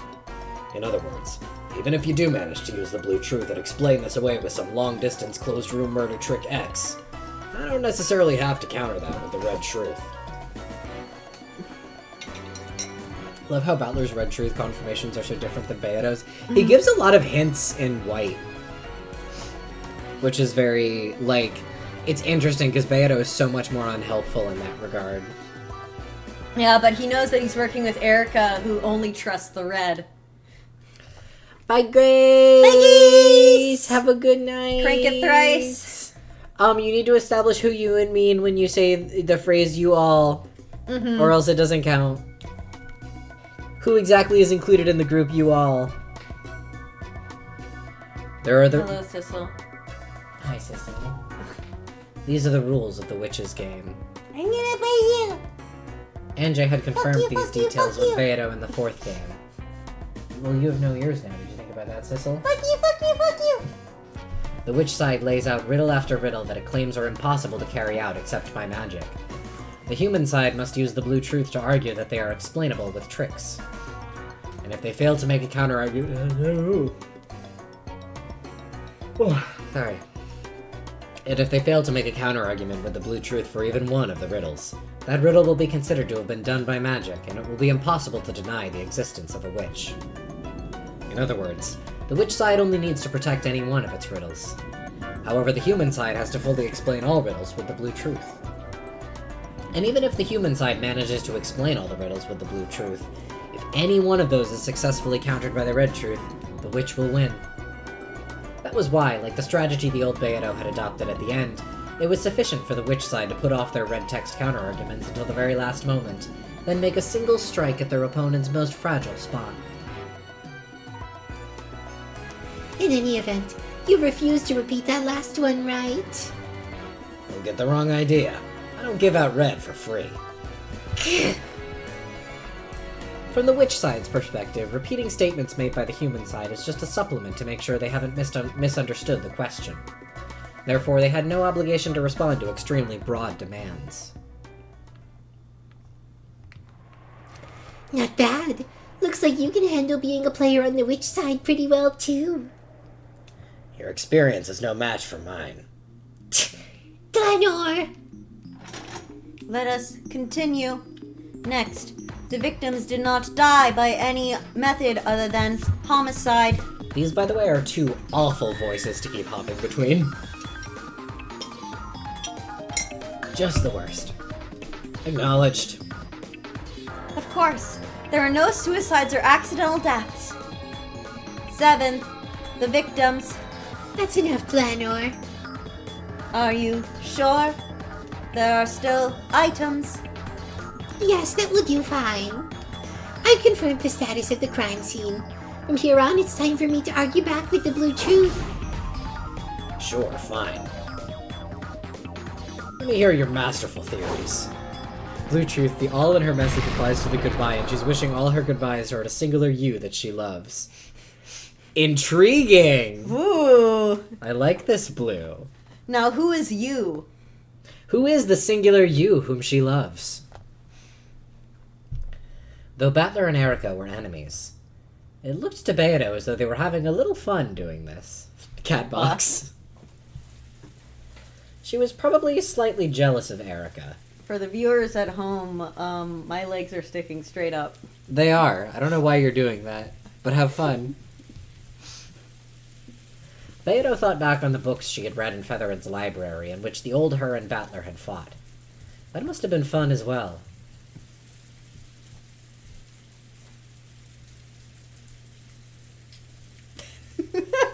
Best of luck with that. Thanks. During a short break in the family conference, a horrible, brutal mass murder had occurred. The 6 people killed, excluding Battler, had all been women. Kind of misogynistic if you think about it. The remaining men went mad with rage at this cowardice, and broke down sobbing at the sadness of losing their wives over and over again. Why were they all women? How cowardly can a person be? What did Hideyoshi mean by this? What's wrong with us? Here we are under the same roof and we're just smoking away, not noticing that members of our own family are getting killed. Damn it! But who? And how? They were not unguarded. The chain was set for all of them. Who gives a damn about that? I don't care how they were killed, I just want to know who did it. Battler's game board killed women, and so he killed himself in apology. I'm sorry, women. Hey, Genji-san, Goda-san. Were the doors and windows to the mansion all locked during the family conference? Yes! There can be no doubt. Horrible trigger discipline, high emotions. How have they not killed each other yet? Yeah, everyone's holding up remarkably well under the circumstances. Mm-hmm. Way less pointing guns at people than you would expect from this group. In accordance with Madam's instructions, everything is always locked at the time of the night patrol. Tonight was a special case, so everything was locked up right after seeing the children off to the guest house. Whoa! How is that possible? Well, I guess they're not pointing the guns at each other yet, due to the fact that the 3 people with guns were with each other the whole time, I believe. That's true. So they know that at least them, that they did not kill anyone yet. Yeah. I mean, Battler and Maria-chan were inside the mansion, right? They shouldn't have been able to get in, right? Everything really was locked up properly. That couldn't have happened. Doesn't that prove that the building wasn't completely locked up? Well. He was arguing that Goda's failure to lock up properly might have allowed a stranger to sneak in. At the very least, none of them had known that Battler and Maria had visited the mansion. If those two had come and found everything locked tight, they wouldn't have been able to get inside. If they had rung the doorbell, Goda would probably have heard them from the servant room, but Goda said that nothing of the sort had happened. Oh, I'm expecting things to be a lot more accidental. Yeah, I mean, they've all got their fingers on the triggers, which is bad to do. Mm-hmm. How they had entered the locked mansion was a complete mystery. This is merely an idea, but... For example, what if Madam or someone happened to be near the entrance, noticed Battler-sama and Maria-sama knocking on the door or ringing the bell, and let them in? That couldn't have happened. You were in the servant room then, right, Goda-san? Isn't there a crime in... Isn't there... Sorry. No, there hasn't been a crime in the servant room in this episode. Not yet. Isn't there a chime in the servant room that goes off when the front door opens? There's no way you would have missed anyone. Well... At that time, Goda was serving drinks as you requested, so he was not in the servant room. I have to go to the bathroom so quick, I'm so sorry, I'll be right. Hi, I'm back. Adrian's on the floor now. I'm on the floor now. I laid down on the floor and Sissel immediately jumped down from his little cat stand and bit me. Yeah. He was born with violence. Why was there only one servant in the mansion on such an important day? Why was someone as important as Genji-san on duty in the guest house? Does that make any sense? Why was the servant room left empty? My wife formed those shifts. She probably hoped that Goda would be kind enough to serve some fashionable drinks throughout the family conference as well. Oh, Krasny-san! This is a family conference, right? I can't believe you can read from down there. I've angled myself perfectly so that I can barely see the text from the floor. I also love that you're still doing the Hideyoshi hand gesture. I gotta! on the I floor. can't do his voice! It's part of the voice. The most important day of the year, right? Also, Hideyoshi cry sprite. Rare and powerful. Oh my god! Yeah! Now, Kraus, you need to start crying too. Yeah, get on it. Come on, Kraus. We're all getting cry sprites in the Antarctic, so you need to join us. I don't think Kraus gets one. He never learned how to cry.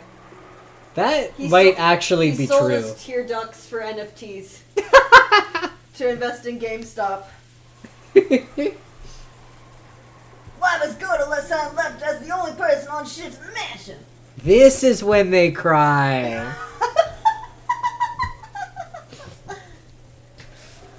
Saying that with the same inflection as the "This is the bad place" from The Good Place. This is when they cry. If there had been just one more person, everything would have been different, wouldn't it? Right? Right? Maybe doing this from the floor is helping me get the strain that I need for Hideyoshi without actually straining my voice. Maybe this is what I need to do to voice Hideyoshi from now on. How bad is the audio situation with Adrian lying on the floor right now? Just out of curiosity, like, how does he sound like he's a million miles away? Because I am directly between him and the microphone. How bad? We're making the audio bad in new and exciting ways. That's true. We're really innovating on these streams. With a half crying, half enraged, jumbled up expression. I can't see chat, by the way. Hideyoshi yelled at Goda. Audible but a bit quieter, you can tell that there's distance. I hear him just fine, just a little softer. So this is tolerable, it sounds So like. maybe this is ideal because so I don't. I don't think yell that it into the is. microphone as much.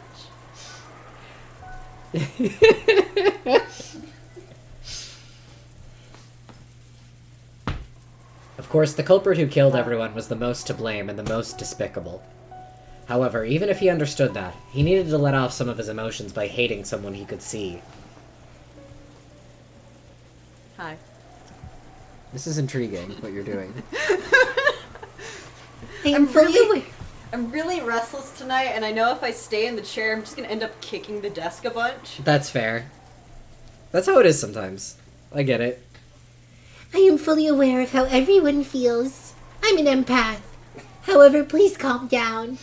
Either Goda-san wasn't thorough when locking up, or someone let Battler-san and Maria-san in after they came back from the guest house and then forgot to lock up afterwards. However, that doesn't necessarily have anything to do with how the culprit snuck in. After all, the mansion is massive. They might have come in much earlier and hid until late at night for all we know. I can understand that you might want to suspect certain people, but please calm down. I am fully aware of how everyone feels, and I don't care that the detective is here.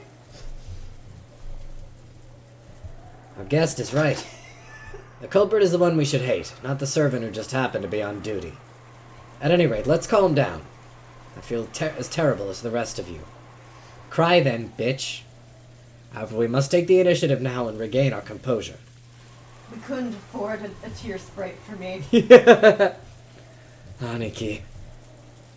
Everyone feels just as sad and devastated, and none of us will ever forgive the one who did this. For that reason, we must regain our composure. He's right. I still have George. Krasny-san still has Jessica-chan. And, Rudolph-kun, sorry. And Rudolph-kun, you still have Anja-chan waiting for you to return, right? It's still too soon to stop pointing fingers. The culprit is still on this island, and we can't be sure that this tragic crime is over. We need to stay calm and prevent any further tragedies. Erica's words softly consoled them, and gently admonished them. If a servant had said the same thing, Rudolph would probably have jumped on him. However, since it had come from the lips of the guest, a neutral party, it seemed to reach their ears. Let's stay cool. We have 3 grown men with us, and guns as well. Judging by the pattern of the murders, the chances of the culprit having a gun are low. But there is a 4th one. In other words, as long as we keep our but heads... not 0. Yeah. The culprit is no longer has any way to touch us. She's right. We can't let the culprit do as they please any longer on our island. Let's find the culprit. We're in the middle of a typhoon. They can't escape from the island, and there's only so many places they can take shelter from the rain in. This island is larger than you'd think. Unfortunately, it will be difficult to search the island with this many people. After all, if you found the culprit, you might shoot them to death on the spot as you are now. The culprit does have ice knives, though. This is true. And blood knives, potentially. Possibly.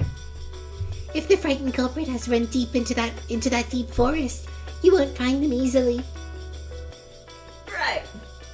We should just wait for the typhoon to pass. Let the boat call the police for us and then have them thoroughly search the island. The police are incredible. They'll bring hundreds of people and pick through it with a fine-tooth comb. For sure. That forest may be deep, but they'll definitely smoke the culprit out. Uh-huh. The most important thing now is to make sure no more of our beloved family members are taken from us. Rudolph, if something happens to you, what will happen to Anjay-chan back home? Kyrie, Butler. Damn it. Never had a chance to tell you the truth. I want you all to know that when Hideyoshi speaks, I animate, and that as soon as he's done speaking, I flop back down into the ground. I was gonna say, I think it's really funny that, like, I'm not even looking at you, but I can hear you sitting up in the first word of every line. Crow-san, I'm sure that I like that Rudolph has this, like, really important moment, and she's like, anyway, Anyways, that's unrelated to anything that I care about. I'm sure that everyone in the cousin room is extremely agitated right now. If you show them that you've regained your composure, I'm sure that will help them relax a lot. Would you mind heading up there? good point. We have to talk with everyone about what we're gonna do next. Please go up with him, Genji-san and Goda-san. I'm sure that Shannon-san, Kanen-san, and Kumasawa-san are all very agitated. Yes. Yes, I'm sure everyone is quite agitated. Are you certain? Is there anything else we can help with? That's why I want you to go with Kraus-san. I want you there to help him if something happens. I'd like for the rest of us to check and see that everything's locked up here. Well, that I can hear the text screwing up in your voice. Yeah. You can hear when there's a delay. We'll head up soon, so please go on ahead. Understood. If you need anything, please call us. Genji bowed and Kraus nodded. Kraus also nodded to Erika, then headed up to the second floor with Genji and Goda. In times of confusion, when only men are around, it's easy for a composed member of the opposite sex to take the initiative. Is it? Is that anything? That's sexist in a bizarre way. That's sexist in a way that I don't think reflects reality. No. Even without the detective's authority, she was able to control them quite naturally. Groups of men famous for listening to the instructions of teenage girls. Mm-hmm. Especially when they're agitated. Yeah. Erika had wanted to get rid of the servants for the time being. Okay. In that case, let's get to checking the locks. Men are like a flock of sheep. Men are like colonies of bacteria. Hideyoshi? Oh, sorry, I didn't see him. Yeah. A problem's gonna be that big window in the lounge. It looks like it doesn't even have a shutter. If they smash this, we won't be able to stop them from coming in.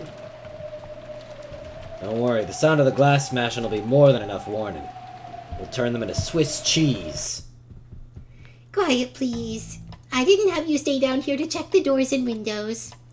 Please listen calmly to what I'm about to say. When Erika lowered her voice, Rudolph and Hideyoshi realized that she wanted to talk about something secret. So they brought their ears closer as soon as they regained their composure. Now she screams in their ears. Prank them. Listen up. Yeah, she would do that. This crime happened during a short break in the family conference. In that tiny span of time, 6 people were killed without anyone noticing. Without Kitty, and Rudolph doesn't have anyone to listen to. He needs instructions to follow or he gets freaked out. He's like 45. Yeah. I can't imagine a crime improvised on the spot going so smoothly. This crime was committed by someone who knew the layout of this mansion well, inside and out. Well, Well, they didn't know the inside well. If they didn't know the inside well. But a short while ago they had attacked Goda, suspecting the servants of making a blunder. However, they'd only thought that he'd forgotten to lock up, and were attacking him for letting the mysterious culprit sneak in. They hadn't considered that one of the servants they knew so well might have taken those lives with their own hands. All the women were the smartest people out of all of the adults, so all of the women got removed, so we only have bumbling idiots left. Yeah! No, they hadn't wanted to think that. People can't easily suspect someone they know well of being a culprit. At the time of the crime, the mansion was locked up from the inside, and only those involved with the family conference existed there. Hello, baby. So, Aniki killed Kirie and the others. Am I supposed to suspect Hideyoshi, Nissan? It's impossible. Unthinkable. Don't bite me, young man. But I want attention. I never even considered suspecting Krasny-san and Rudolph Kun. All of the siblings have excellent relationships with their spouses. Sure, they assure me our family may be strict with discipline and money, but that doesn't mean we don't treasure our own families less than anyone else. Why are you, as a man, solving locked rooms? Yes, of course, I believe that. I wouldn't dream that any of you would kill your own wives.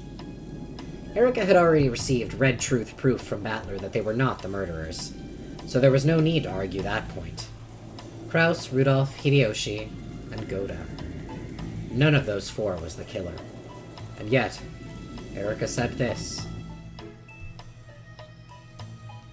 However, what about Goda-san? He was in the waiting room the whole time during the family conference, and in a position from which he could do anything without anyone knowing. Isn't it a little early to suspect Goda-san? Goda-san came to bring us drinks in the dining hall during the break. He was with us for quite some time. He couldn't have had time to kill those people. 6 people. 6 people. However, he might have been able to let the actual killer into the mansion. He should go to... Precisely. Goda-san probably didn't kill them himself. However, it's very possible that he secretly welcomed the actual murderer into the mansion. Rudolph and Hideyoshi, stunned, looked at each other. They were family. Even a wife of the siblings would be considered family. Would she? Though the siblings hated each other, it wasn't possible that they'd hate each other's wives enough to kill them. Ava and Rosa were 2 of the siblings, but none of the others could have had any reason to kill Natsuhi, Kirie, Battler, or the I young forgot Maria. that Ava was dead. Yeah, it's... because no one's talking about her, because Hideyoshi's just, like, handling it, I guess. Mm-hmm. He cries in private. Yeah, that's true. But to a servant like Goda, perhaps they were all little more than complete strangers. She died last stream. He's already over it. Mm-hmm. I suspect the servants on 2 points. First, the victims are familiar with them, and there were no signs of a fight at any of the crime scenes. I think you know well that there was no disturbance at any of those places. I was thinking that too. Figured Kirie was used enough to fights that she wouldn't get killed that easily without resisting. That woman wouldn't hesitate to bite your finger off. It does make more sense if the culprit was someone she knew, who suddenly attacked when her guard was down. Come to think of it, the same goes for my Ava. She knew dozens of kinds of martial arts. She spends every day practically wishing for some ruffian to attack her. That does sound like Ava. Yeah. She wouldn't have been killed off so easily. And what about Rosa-san in the parlor? Do you think she'd be easily killed by a stranger without resisting? Well, she had only she had her only daughter with her. And this tells us something else that's important. Something important. The culprit isn't just one person, right? You're right. Both Rosa-san and Maria-chan were in the parlor. If they hadn't both been killed at the same time, there would have been an uproar. Since the culprit was able to do that, there can't just be one of them. When it comes to Maria-chan, Rosa was like a quick-to-anger mama bear. Both in defense of Maria and at her. She wouldn't cower in fear even if someone pointed a gun at her. I see, so it had to be someone who wouldn't rouse Rosa's suspicion until the last second. Now we see that the idea of an unknown outsider sneaking onto the island is actually the less realistic option. The culprit is someone familiar with this island. And there's more than one. The culprit is someone familiar, and there's more than one. Erica's reasoning pointed clearly at the ones they should suspect and guard themselves against. So, you suspect the servants? Yes. Under the current circumstances, they are the most suspicious. The second reason to suspect them is the closed rooms with the chain locks. Why do the chain locks make him suspicious? What if there was no chain lock on the closed rooms? Then they wouldn't be closed rooms. With a single master key, anyone could make them. I see. The servants had to seal them with the chain so that they wouldn't be suspected. Exactly. By setting the chain, they don't have to worry about being suspected. To turn it around, if the chains weren't set, they wouldn't be able to avoid suspicion, since they hold the master keys. So the only ones that something to gain from setting the chains are the servants. I'm not trying to protect them or anything, but if so, how did they actually set the chains? Is it possible to set them from the outside? Considering how they're built, I don't think it'd be impossible. Have you heard this story? Apparently some mailmen who deliver to apartment mailboxes are known to carry loops of wire with them.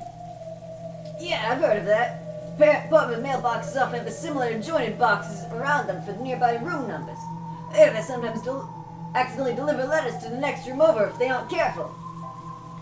These mailboxes are almost always locked. If you put the mail into the wrong one, you'd have no way of getting it out. In that situation, they're supposed to tell the owner of that mailbox about their mistake, have that person unlock the mailbox for them, and retrieve the improperly delivered mail. However, the resident of that apartment would often be out, and going through that process would be a real pain.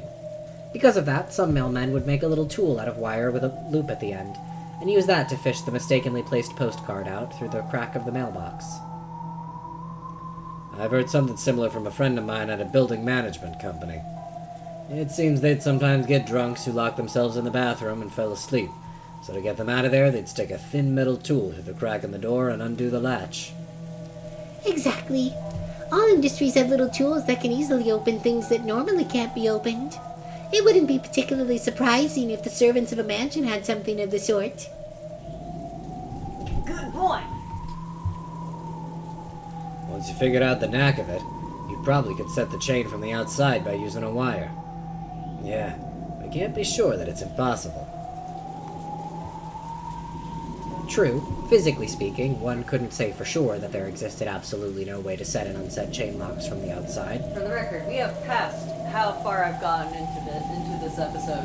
Yay! So we're all in stuff that I don't know. Adrian's officially flying blind-ish. Ugh, excuse me. Chain locks allow for the door to be opened a crack. If you stuck something through that crack, you should be able to manage it easily. It was very natural for them to think that.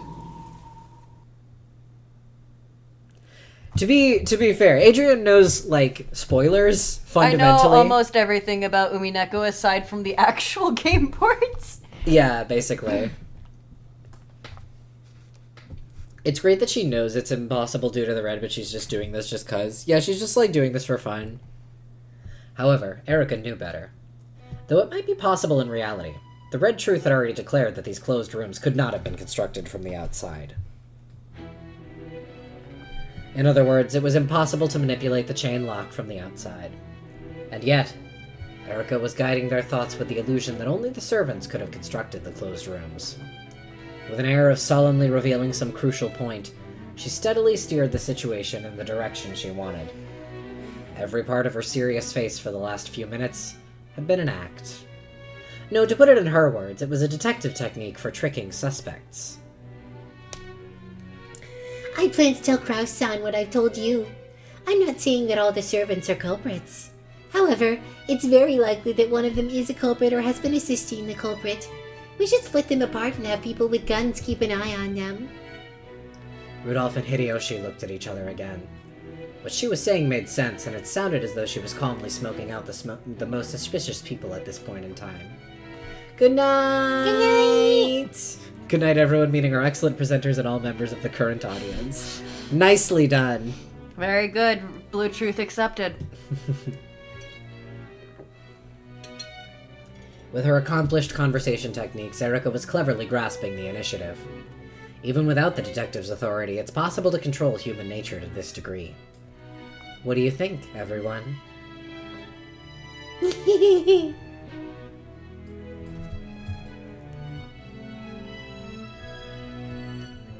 I like when Erica just shows up to make a fucked up little face. Mm-hmm.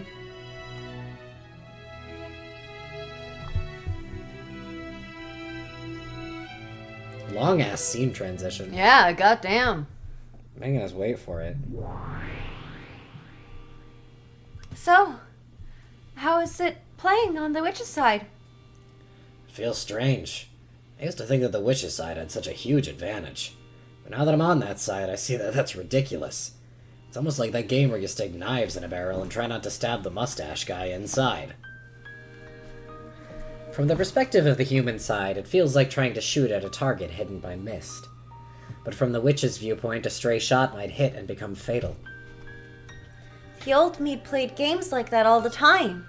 Yeah, it's almost like Russian roulette. Even so, you believed that I'd eventually noticed, and stretched those games out to the limit. Maybe impudent of me to ask, but just what is it that you noticed, Battler-san? At the very end of your games with the old me. It was a strange question, even though in the past Beato had always been the one posing it to Battler. Now that Battler had figured it out, Beato was the one asking it to him. Our roles have been completely flipped, haven't they? In the past, only you remembered, and only I forgot. But this time it's the other way around. Only I remember, and only you have forgotten. Would you mind telling me what it is? Telling you would be easy, but I don't want to tell you. I'm not trying to be mean. I just want to believe in a miracle for a bit myself. A miracle? Yes, this was the single miraculous seed that Battler had left behind. Good night! Night-night! Rest well! If Beato could remember a certain something without being told. Who is the everyone that you are speaking to? Are you thanking everyone for the stream, or are you saying good night to everyone? Your Blue Truth is full of holes. It's easy to dismantle your truth. If Beato could remember a certain something without being told, that would prove Beato had truly revived. So he wouldn't tell her. It was Battler's final seed, which existed because he still couldn't abandon his hopes for Beato's revival. Can we stop talking about Battler's seed? Can we call it something else? I hate you. If you can't tell me, then I won't ask. I'm just saying. If I have displeased you, please forgive me. Don't worry about it. I just never know when to give up. As she watched that sad smile, Beato's chest tightened. He was looking at her and seeing the old her. Yes, I must become my former self. For his sake. My older sister who gets burned by spider webs and I who don't must become one. Can we guys make it stop? Surely it's more useful to him if I go on a journey to find myself now I'm sorry for saying it. than if I simply watch over his game. How do you feel about this game? Do you think you can win? I intend to win. I'll win. And end this eternal torture, just like Beto wanted. And when it ends, what will happen to the world? Who knows? I wonder. However, that's what we wished for. So no matter what the result is, I'll accept it. What will happen to me? His creepy Minecraft seed world. Beto was uncertain. Even she was probably no more than a piece in this game. If the game ended, then would she, one who had been born out of that game's rules, disappear?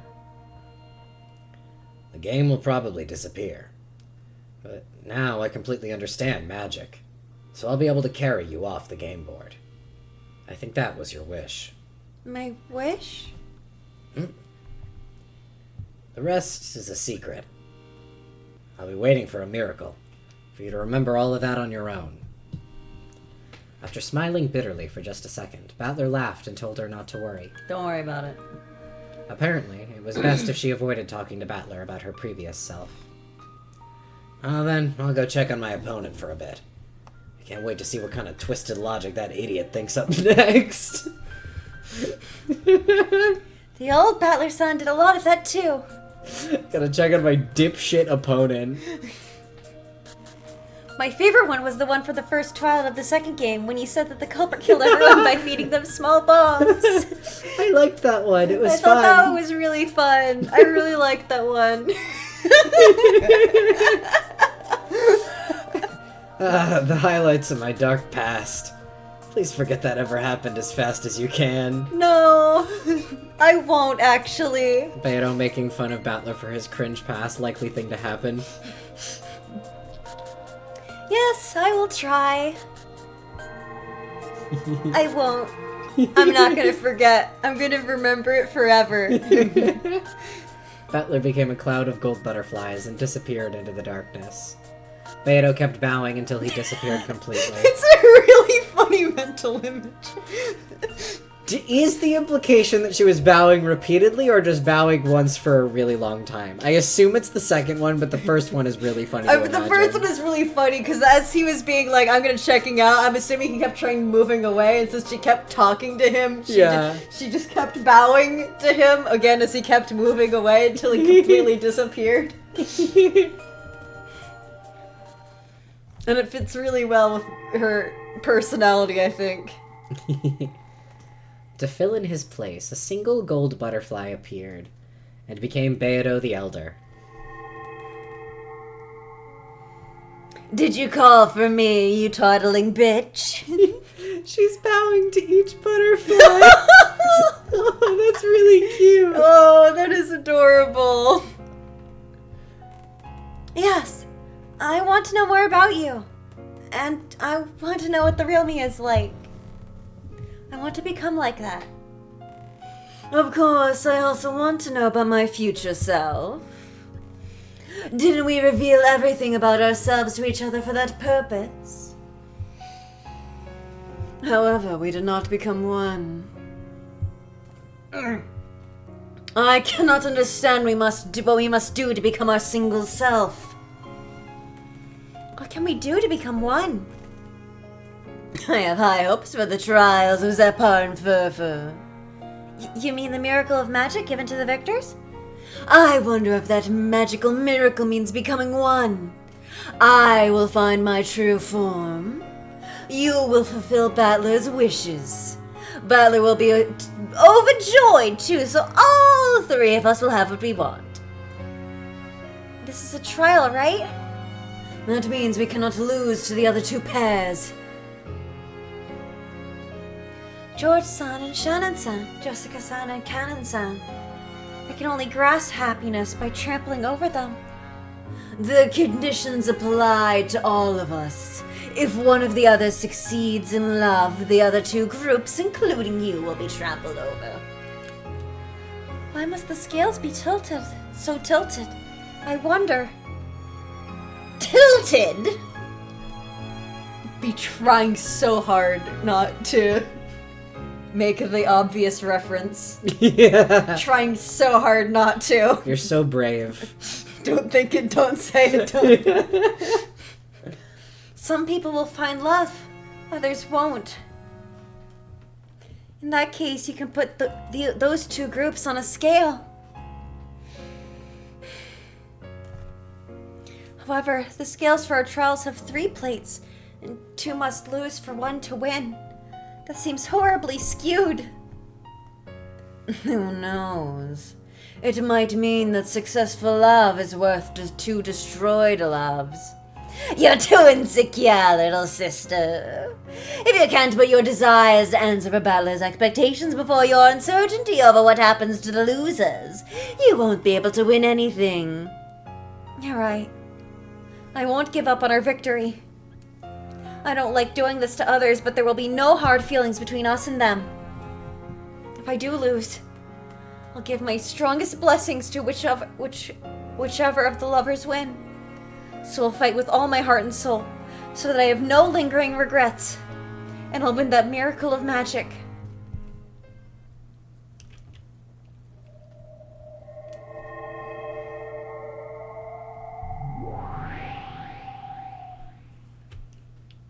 How was it? How did the red and blue shootout over the first twilight go? We started by testing the waters. Battler seemed pretty eager, too.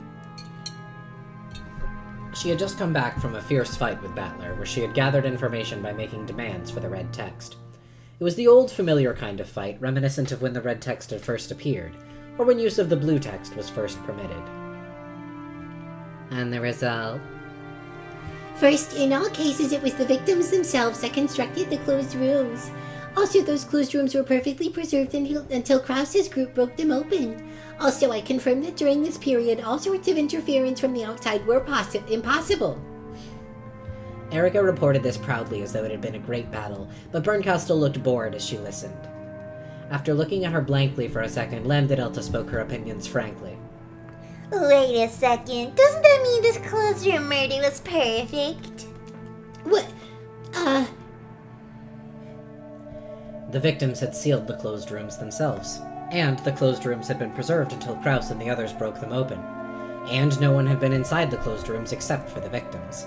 And Krause's group, the ones who had broken the rooms open, were not the culprits. In this way, she had managed to win several little red truths like these. Normally, simply collecting such vital information would have been enough. However, the Master Witch, tired with boredom, had expected a much more flashy, argument-winning victory instead of this bland result. However, this time I don't have the detective's authority, so there's a chance I messed up when examining the corpses. So, if we suppose that a drug that mimics death was used to fool my examination,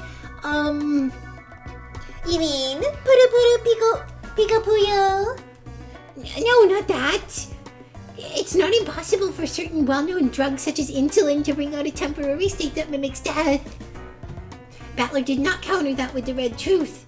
In other words, my blue truth worked. I think we started with a victory. To sum up Erica's report, all she had done was listen to the red truths Battler had wanted her to hear. Only the information Battler had wanted out there had been shown, and she hadn't been able to strike at any weak points. She was like a kid who had gone out shopping, then forgotten her job and only bought candy.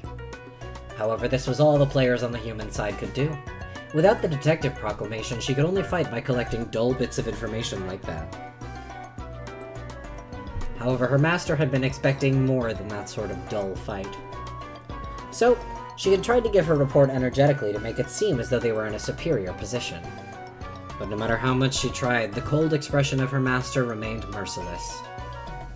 I mean, not wrong, but insulin will kill you unless action is taken at the right time. Yeah, that seems... I know that is, like, famously death-faking drug, but, like, yeah, that is because it does just start killing you, I think. Well, that does allow to create a really good murder scene where you don't have to kill them immediately, but you can still fake the time of death and still kill the person.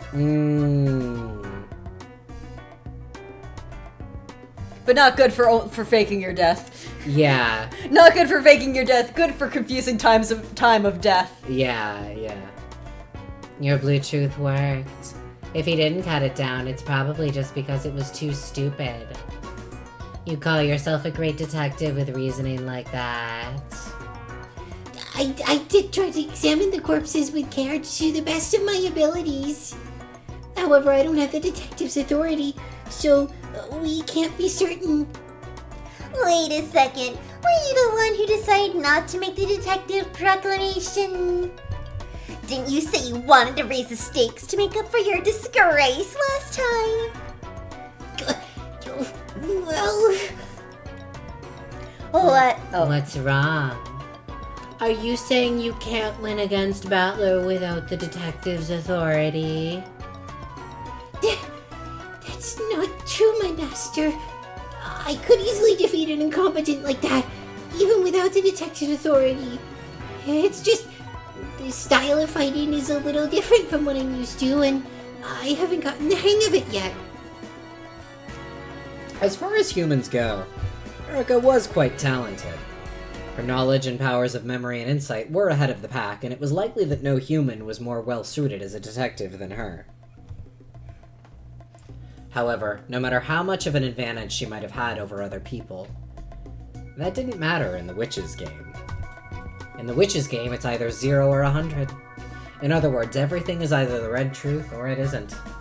If a normal human was worth a 10, her exceptional power would probably rate a 99. However, it could never be 100. Since it wasn't 100, it couldn't be absolutely certain. So it didn't count as red truth. For example, the examination of the corpses that Erica had worried over in the fight just now. If she had performed it with the detective's authority, she could have said with 100% certainty whether they were alive or dead. However, without the detective proclamation, it was 99%. There was a 1% chance that she'd made a mistake, and that overturned the foundation of the examination. Erica had gained the detective's authority and had become the Witch of Truth because Berncastle had supplemented her talent of 99 with an additional 1. Simply because Berncastle wouldn't give her that 1. In the world of witches, Erica's 99 was treated exactly the same as a 0. She couldn't even use her great assistant Dlanor without a power of 100. When working under an Erica who had lost the detective's authority, Dlanor's red longsword lost its power. Dlanor was also irritated that she couldn't provide full assistance. She had tried several times to convince Erica to use the detective proclamation, but Erica had stubbornly refused each time. Why not just do it? Make that detective proclamation. If you do, you'll be unstoppable. Delaner could even use her red longsword in the Nox Decalogue. Why not do it, if you want? No. There was no need for anyone to explain. By now, it was clear that Erica hadn't abandoned the detective proclamation by her own will. When Battler reached the truth during the previous round, this game was already finished. This isn't really the 6th game. It's just a finale so that Battler can have a chance to serve as Game Master at the end. The result was already decided last game. Again, this is the last game and there are no more episodes after this. Yeah, pretty much. This is the final one. The games won't continue forever and I've lost my bet with Byrne. In this game, Battler will prove that he's reached the game's truth. And then Beto's game will be destroyed in a big victory for the human side. And a big victory for Byrne too. Well, supposedly, but you look unsatisfied for some reason. Yeah, I'm not satisfied. I didn't want such a boring victory. The victory you did want had Beto's game board being torn to bits. And Beto's true pathetic form exposed, humiliated, and trampled on. But this victory of Balor's isn't quite like that, is it? All this about love and promises. He wants to end the game quietly and let her sleep in peace. That sort of ending would make anyone vomit. Everyone hates a happy ending. Everyone hates love and peace. My experiences are universal, and that is normal to think. I didn't give Battler all that advice so he could end things like that. I had his little sister turned into scrap meat behind his back. I had his parents and family killed horribly over and over again. That was all to spark a desire for revenge against Beato. And now, what kind of ending is this? Have I won? Of course not. Battler's gotten his hands on a victory that neither you nor I can stand. I had to withstand a staggering period of boredom just to come all the way out to this backwoods territory, just so that I could see Beatrice lamely and pathetically torn to little bits. I didn't come here to sip from a rotten yogurt fragment like this. Ah, your angry face is wonderful too, Burn. I see. So this is why you wanted to straighten things out for yourself at least once at the end. It's all the fault of this moron piece screwing up all the time in the last game. Because of you, this game board that looked like it'd be fun for the first time in thousands of years has all been wasted. Burn at the Gladiator tournament giving a big thumbs down. Filth, trash, scum. Apologies, my master. I will definitely bring you a victory. So please forgive me. If you couldn't win with the detective's authority in the last game, how do you expect to defeat Battler now that he's the game master? You don't have a chance at winning even with the detective's authority. So why bother with it? True. If you can't win anyway, the detective proclamation isn't necessary. The luck will just make your loss all the more certain. And therefore, if you manage to win in this even worse situation, that would be a miracle worthy of me. If and only if you can do that, I'll be able to forgive you. Of course they bring out the certainty and miracle right there. Of course. I will surely show you that miracle. Like hell you can, scum. All you can do is thoroughly expose your wretched self in a horrible punishment game. Punish game management. With your only weapon taken away from you. And through it all, you'll still roll over playfully and beg to keep me entertained, scum. Well, she was put in a stupid dress. Yeah.